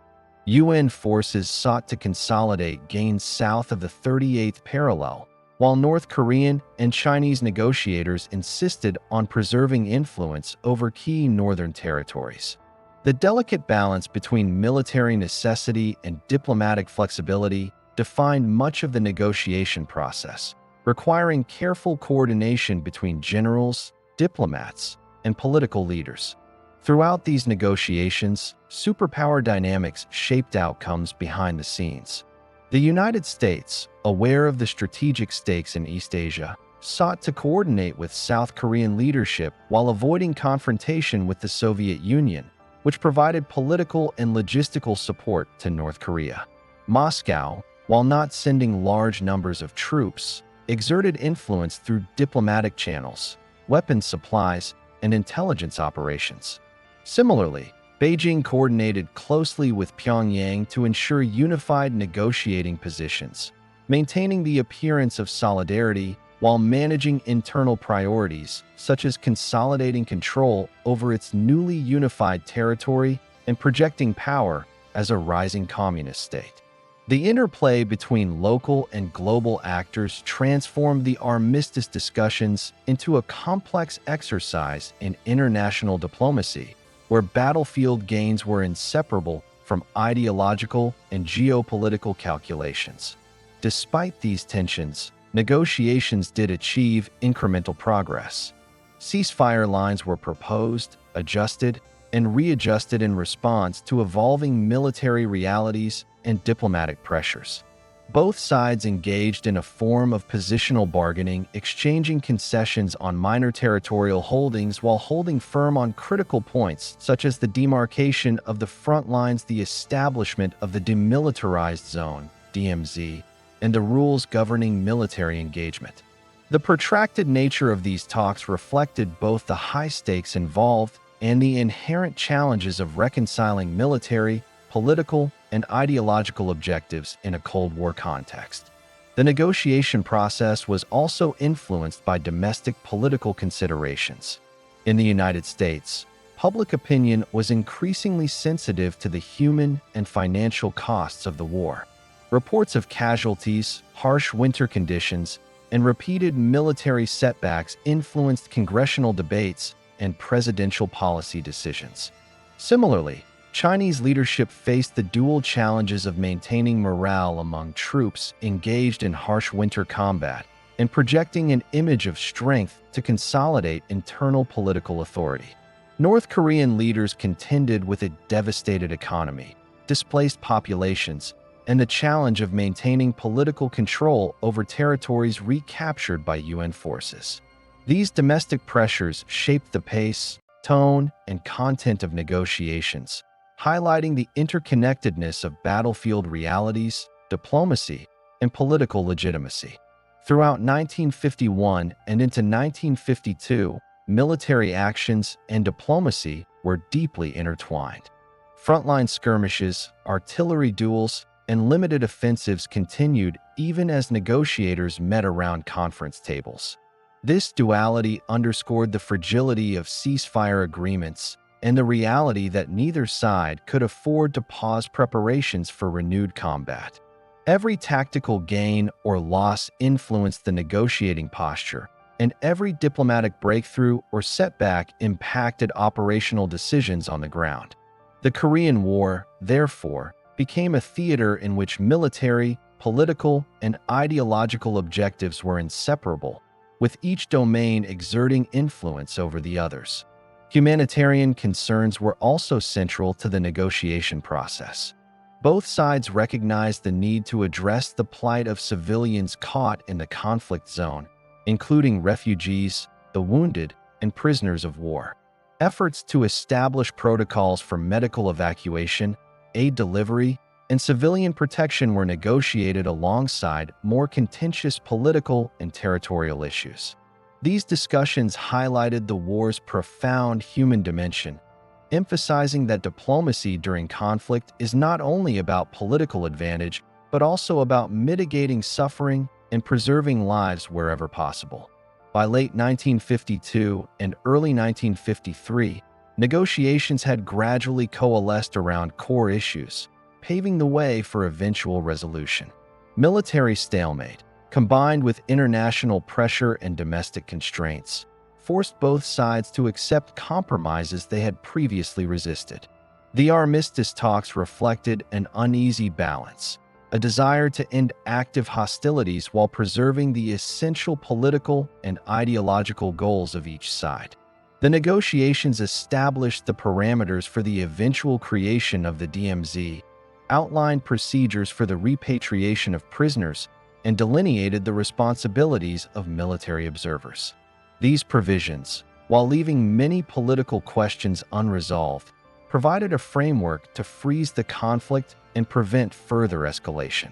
The period of negotiations between 1951 and 1953 demonstrates the intricate relationship between war and diplomacy. The Korean War had evolved from a civil conflict into a theater of Cold War competition, where military actions on the peninsula were inseparable from ideological confrontations, superpower involvement, and domestic political pressures. Diplomacy, in this context, was not a separate or secondary activity, but a vital instrument for shaping outcomes, managing risks, and preventing escalation beyond the peninsula. After more than 3 years of grueling warfare marked by staggering casualties, brutal battles, and a frozen stalemate near the 38th parallel, the Korean War finally reached a point where a cessation of hostilities became not just desirable, but necessary. By mid-1953, both sides had experienced the immense toll of prolonged conflict. Cities lay in ruins, millions of civilians had been displaced or killed, and military forces had suffered catastrophic losses. The diplomatic channels painstakingly developed over the preceding 2 years finally culminated in the armistice agreement signed on July 27, 1953, a document that would freeze the war and shape the Korean Peninsula for decades, even as the underlying political tensions remained unresolved. Negotiations leading to the armistice had been protracted and fraught with difficulty. Talks initially began in Kaesong in 1951 and later moved to Panmunjom, a location near the front lines that symbolized both the proximity of conflict and the possibility of resolution. For more than 2 years, discussions oscillated between progress and stalemate. Key points of contention included the repatriation of prisoners of war, territorial lines, and the political status of North and South Korea.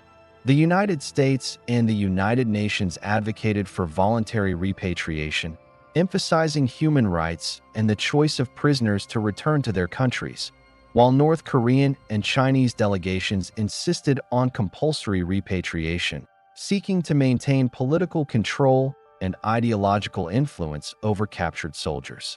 By 1953, multiple factors converged to make an armistice inevitable. Chinese and North Korean forces had been weakened by prolonged attrition, facing logistical challenges, supply shortages, and the difficulty of sustaining large-scale operations. Meanwhile, UN forces were wary of further casualties and the domestic political implications of continuing the war. In the United States, public opinion was increasingly sensitive to the costs of the war, both in terms of human lives and financial expenditure, prompting policymakers to press for a resolution. Internationally, the armistice negotiations reflected the broader Cold War dynamic, where global powers recognized the peril of escalating the Korean conflict into a confrontation with one another. The armistice negotiations addressed three primary components: the establishment of a ceasefire, the delineation of a demilitarized zone, DMZ, and the arrangements for prisoner exchange. Each of these elements reflected both military pragmatism and political calculation. The ceasefire aimed to halt active combat and prevent further unnecessary casualties, recognizing that neither side could achieve a decisive victory. The DMZ, approximately aligned with the pre-war 38th parallel, but negotiated with adjustments to accommodate military realities, served as a buffer zone to separate forces and reduce the likelihood of renewed hostilities. Its creation involved complex negotiations regarding the placement of military installations, patrols, and observation posts. The prisoner exchange, formalized under the terms of the armistice, was one of the most contentious and delicate issues. The agreement allowed for the repatriation of prisoners of war through the Korean Neutral Nations Repatriation Commission, an NRC, an international body tasked with ensuring fair and voluntary transfer of prisoners.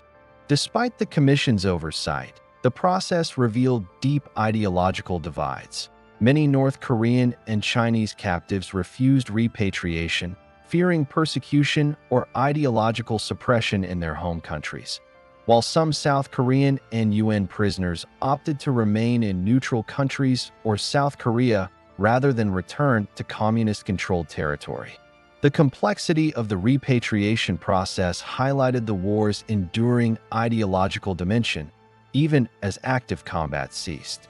The signing of the armistice on July 27, 1953, took place in Panmunjom, with representatives from the United Nations Command, North Korea, and China present.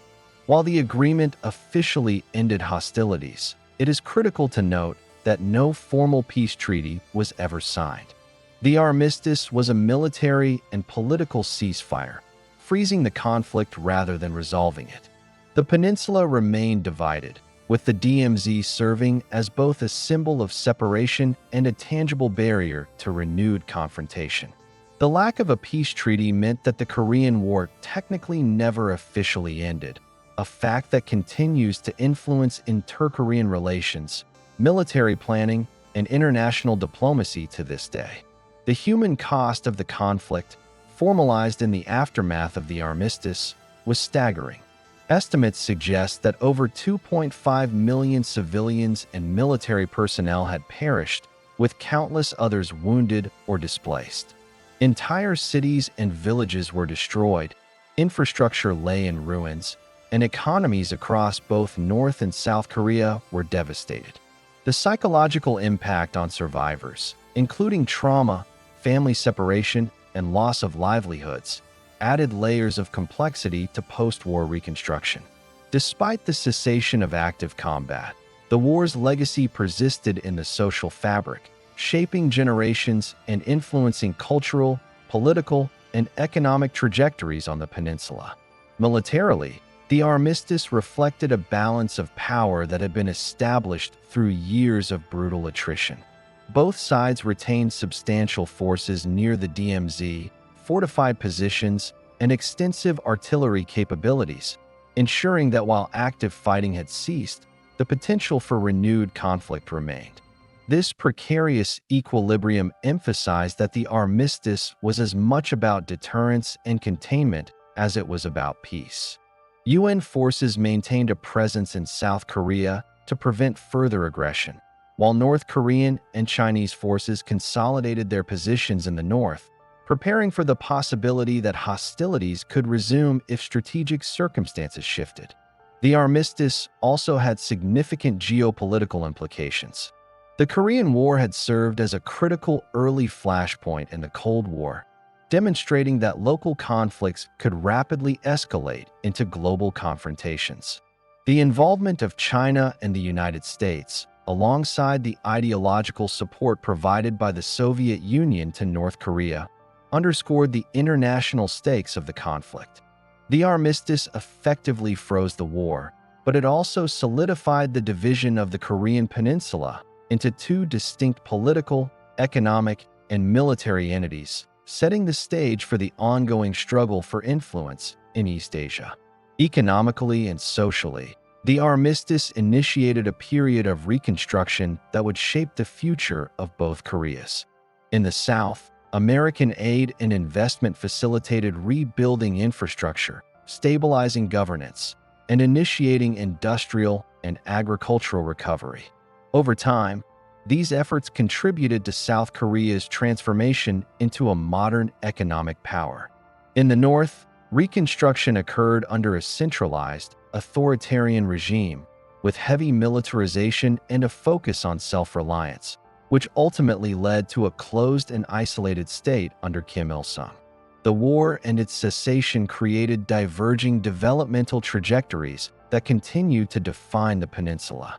The armistice also influenced the global perception of conflict resolution and military engagement. It illustrated the complexities of negotiating peace amidst ideological division and highlighted the interplay between battlefield conditions and diplomatic maneuvering.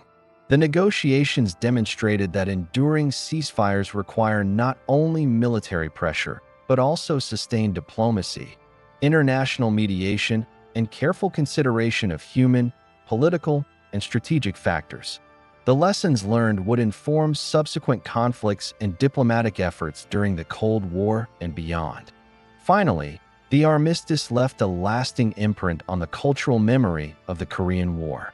Often referred to as the Forgotten War, the Korean conflict did not capture the same global attention as World War II or the Vietnam War, yet its consequences were profound. The armistice preserved the division of the peninsula, shaped military strategy in the region, and influenced domestic politics in both North and South Korea. Monuments, memorials, and historical narratives emerged in the decades following 1953, reflecting the human sacrifice, strategic complexity, and enduring geopolitical significance of the conflict. The cessation of hostilities in July 1953 with the signing of the armistice marked the end of active combat in the Korean War, but it did not mark the end of the conflict's consequences. The war left the Korean Peninsula devastated, societies traumatized, and political landscapes irrevocably altered.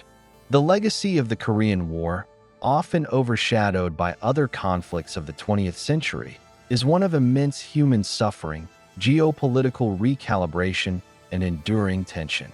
Understanding this period requires examining both the immediate aftermath of the fighting and the long-term consequences that shaped the trajectory of North and South Korea regional dynamics in East Asia and the global balance of power during the Cold War.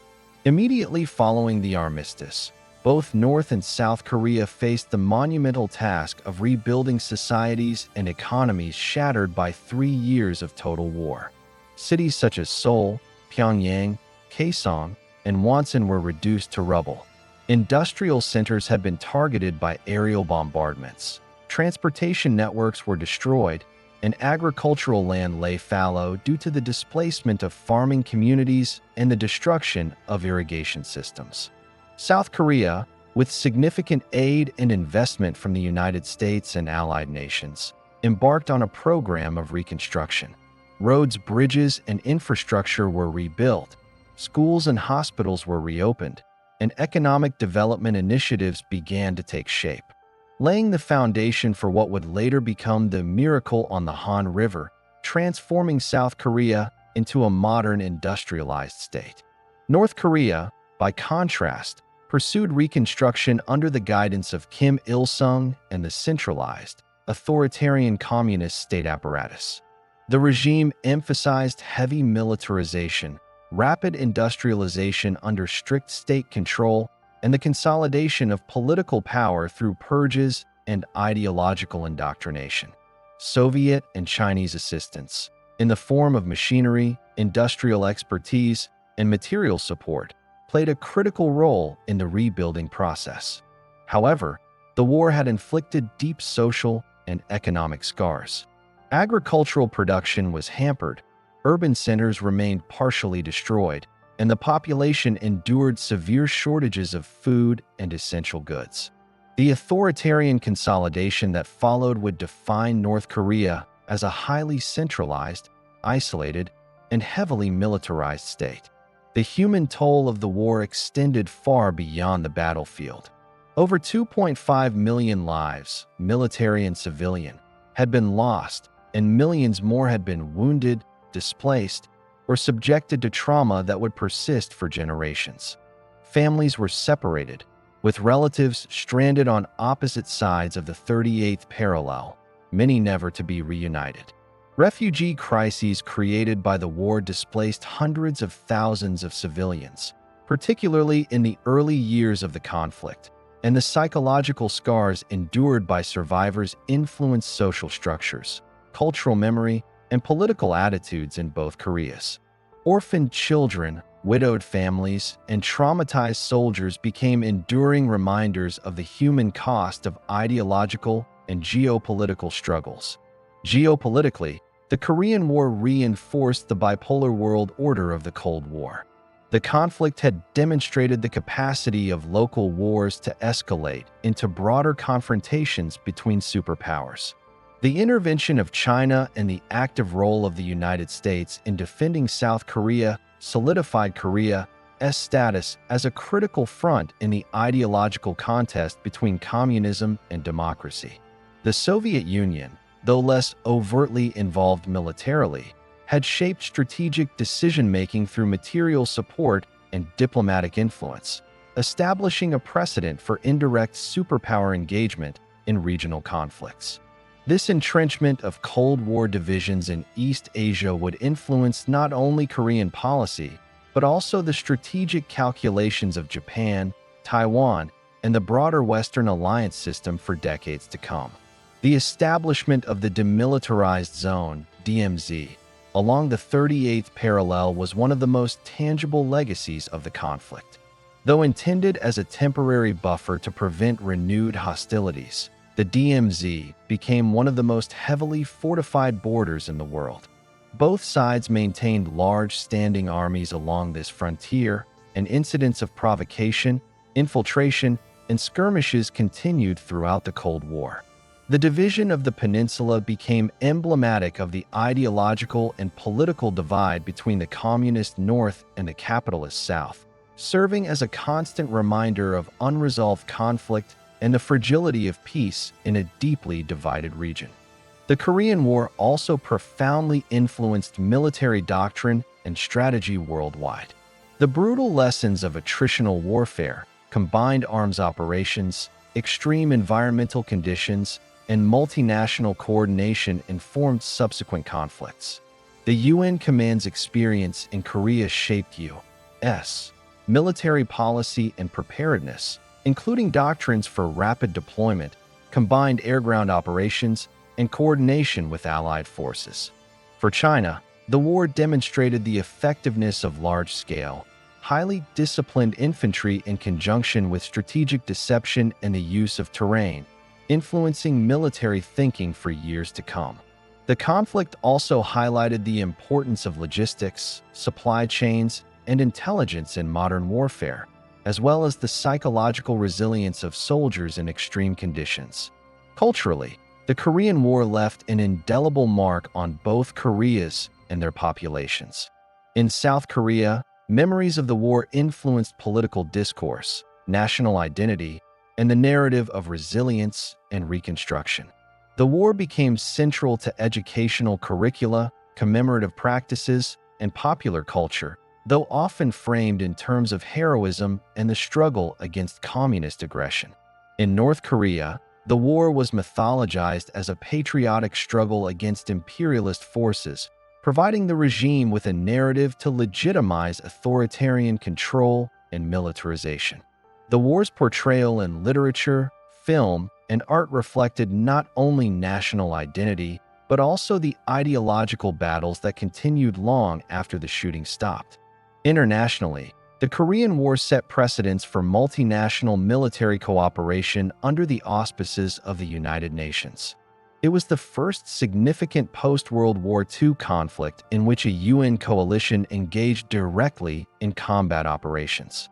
The alliance involved forces from countries including the United States, United Kingdom, Canada, Turkey, Australia, and others, highlighting both the potential and challenges of coordinating multinational military efforts under a unified command. These experiences informed subsequent peacekeeping operations and coalition warfare in later conflicts, emphasizing the importance of interoperability, clear command structures, and shared strategic objectives. The war also had enduring consequences for civil-military relations and domestic politics. In South Korea, the devastation and insecurity of the war facilitated strong American influence over domestic governance, military development, and economic policy. Over time, this partnership shaped the political evolution of the country, including periods of authoritarian rule followed by democratization. In North Korea, the war solidified the power of the Kim dynasty, reinforced central control over the military and economy, and entrenched a culture of militarized governance that persists to this day. The war's conclusion did not resolve internal political struggles, but instead created conditions in which authoritarian regimes could consolidate power, using the memory of conflict to justify ongoing control. The Korean War also left an enduring psychological legacy. Veterans on both sides returned with profound physical and mental scars, many suffering from post-traumatic stress, loss, and the long-term consequences of extreme combat conditions. Civilian survivors carried memories of displacement, loss of family, and the trauma of repeated bombardments and occupation. These psychological effects shaped social structures, family dynamics, and national consciousness, underscoring that the consequences of the war extended far beyond geopolitics or military strategy. Economically, the war reinforced divergent paths for the North and South. South Korea, aided by U.S.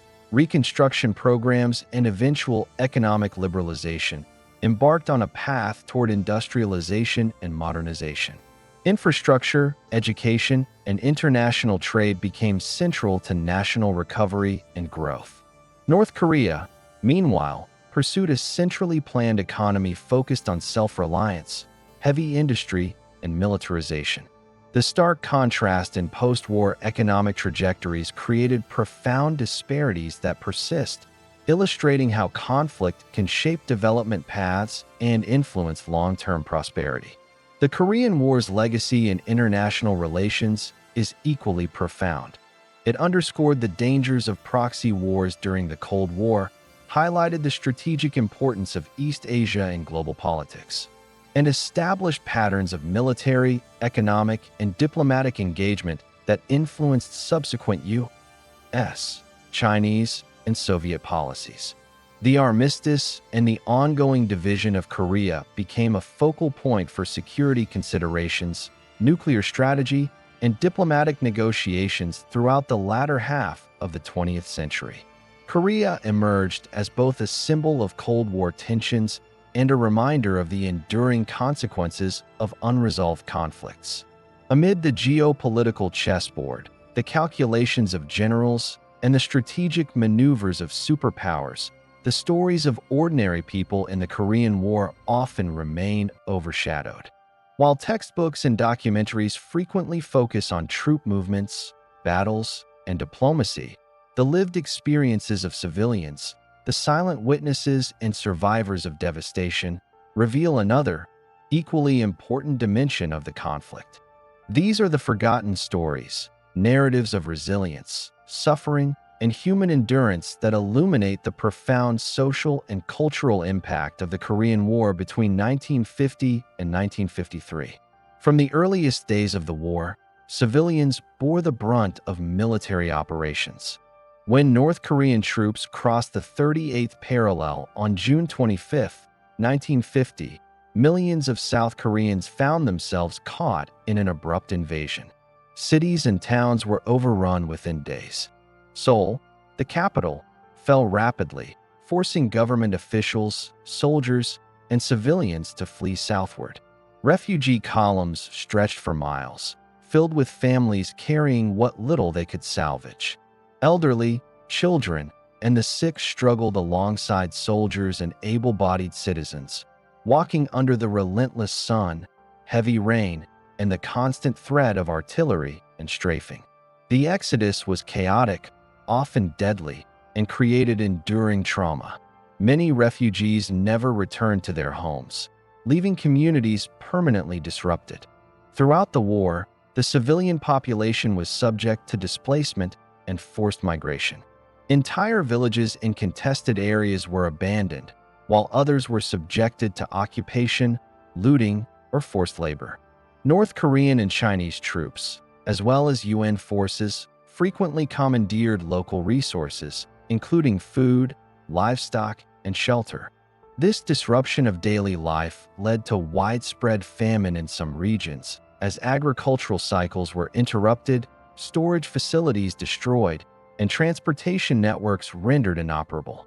Civilians were left to navigate a landscape littered with unexploded ordnance, burned homes, and the ruins of once thriving towns, often improvising to survive. Women played a particularly critical and tragic role during this period.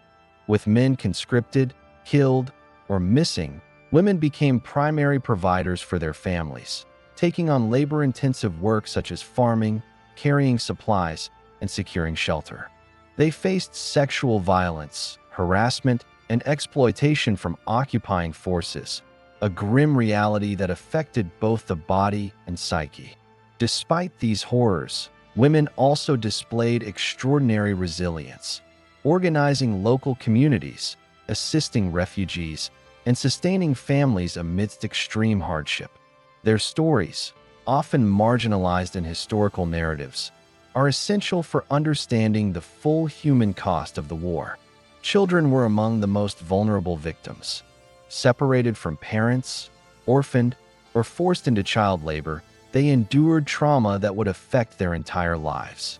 Schools were closed, education disrupted, and exposure to warfare left deep psychological scars. Some children were pressed into service, serving as couriers, lookouts, or even combatants in desperate circumstances. Others were displaced with their families, wandering refugee camps for months or years, dependent on humanitarian aid and local support networks. The war's impact on children extended beyond immediate survival, shaping the development, education, and health of an entire generation. Medical crises compounded the suffering of civilians and soldiers alike.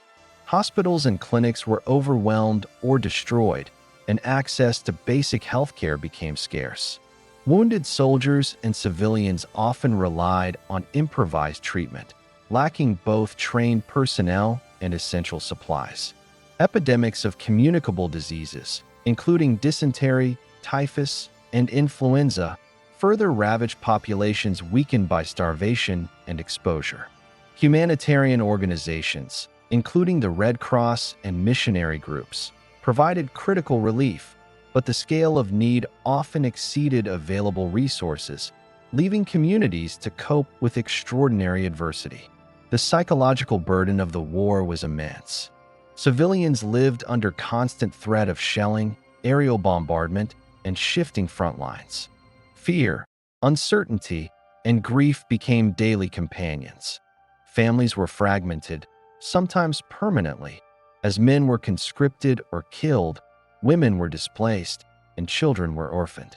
Many survivors carried lifelong trauma, manifested in grief, post-traumatic stress, and deep social anxiety. This psychological legacy extended to the next generation, influencing cultural attitudes, social structures, and national identity in both North and South Korea. Despite the devastation, acts of courage, solidarity, and ingenuity emerged. Communities organized informal support networks, shared scarce resources, and assisted in the care of orphans and the wounded. Civilians demonstrated remarkable adaptability, repurposing debris for shelter, cultivating hidden gardens to supplement rations, and navigating treacherous landscapes to secure food and water. These efforts, though often unrecorded in official histories, reflect the human capacity for endurance under extreme adversity. Prisoners of war, both military and civilian, also endured extraordinary hardships, forming another critical but often overlooked narrative. Captured soldiers faced harsh treatment in camps, forced marches, and indoctrination efforts. Voluntary and involuntary repatriation negotiations, particularly those during the armistice discussions, exposed the difficult choices faced by individuals caught between ideological forces. Some prisoners resisted returning to their home countries out of fear or ideological conviction, while others were compelled to comply. These experiences illustrate the complex intersection of human rights, political ideology, and survival in wartime. The impact on rural communities was particularly severe. Farms were destroyed, livestock requisitioned, and fields mined or burned, disrupting food production for months or even years. Rural families were often caught between retreating and advancing armies, subjected to conscription, forced labor, and the commandeering of supplies. The disruption of agriculture exacerbated famine and malnutrition, with long-term consequences for health and economic recovery. Many rural communities never fully recovered, contributing to regional disparities that shaped post-war reconstruction efforts. Urban populations also faced catastrophic consequences. Repeated bombardments, artillery shelling, and occupation by various military forces destroyed infrastructure, housing, and commerce. Cities like Seoul were captured and recaptured multiple times, leaving civilians trapped amid shifting front lines. The destruction of homes, markets, schools, and hospitals created immediate humanitarian crises and long-term challenges for post-war reconstruction. Urban survivors had to navigate these ruins while managing scarcity, displacement, and the constant presence of military forces. Amid these hardships, stories of human ingenuity and resilience persist. Civilians developed underground networks to provide food, medical care, and intelligence to resistance groups. Communities organized secret schools, maintained cultural practices, and preserved historical memory under conditions of occupation and repression. These narratives highlight the unrecorded efforts of ordinary people to survive, resist, and maintain social cohesion in an environment dominated by violence and chaos. The war also generated mass migration and refugee crises that reshaped population distributions. Millions fled combat zones, with large numbers moving from North to South Korea or seeking shelter in neighboring countries such as Japan. Refugee camps emerged as temporary, yet often overcrowded, settlements where disease, malnutrition, and social tension were rampant. International humanitarian organizations assisted, but the scale of displacement overwhelmed resources, leaving refugees to endure dire conditions for months or even years. These migrations permanently altered the demographic landscape of the peninsula and contributed to lasting social and economic challenges. Cultural and artistic responses to the war, though often underrepresented in historical accounts, provide insight into the lived experiences of civilians. Literature, poetry, and visual arts from the period depict the suffering, resilience, and moral dilemmas faced by ordinary people. These creative expressions offer a human perspective on the conflict, complementing the military and political narratives that dominate historical accounts. Through art, music, and storytelling, survivors preserved memory, transmitted cultural values, and made sense of the chaos and trauma of wartime life. Finally, the Korean War's forgotten stories extend to long-term legacies in both North and South Korea. The trauma, displacement, and social upheaval of the conflict shaped national identities, political attitudes, and cultural memory. Families separated by the DMZ experienced decades of isolation and uncertainty, while communities in destroyed cities had to rebuild social and economic structures from scratch. The psychological, social, and demographic effects of the war continue to influence Korean society, policy, and inter-Korean relations to this day.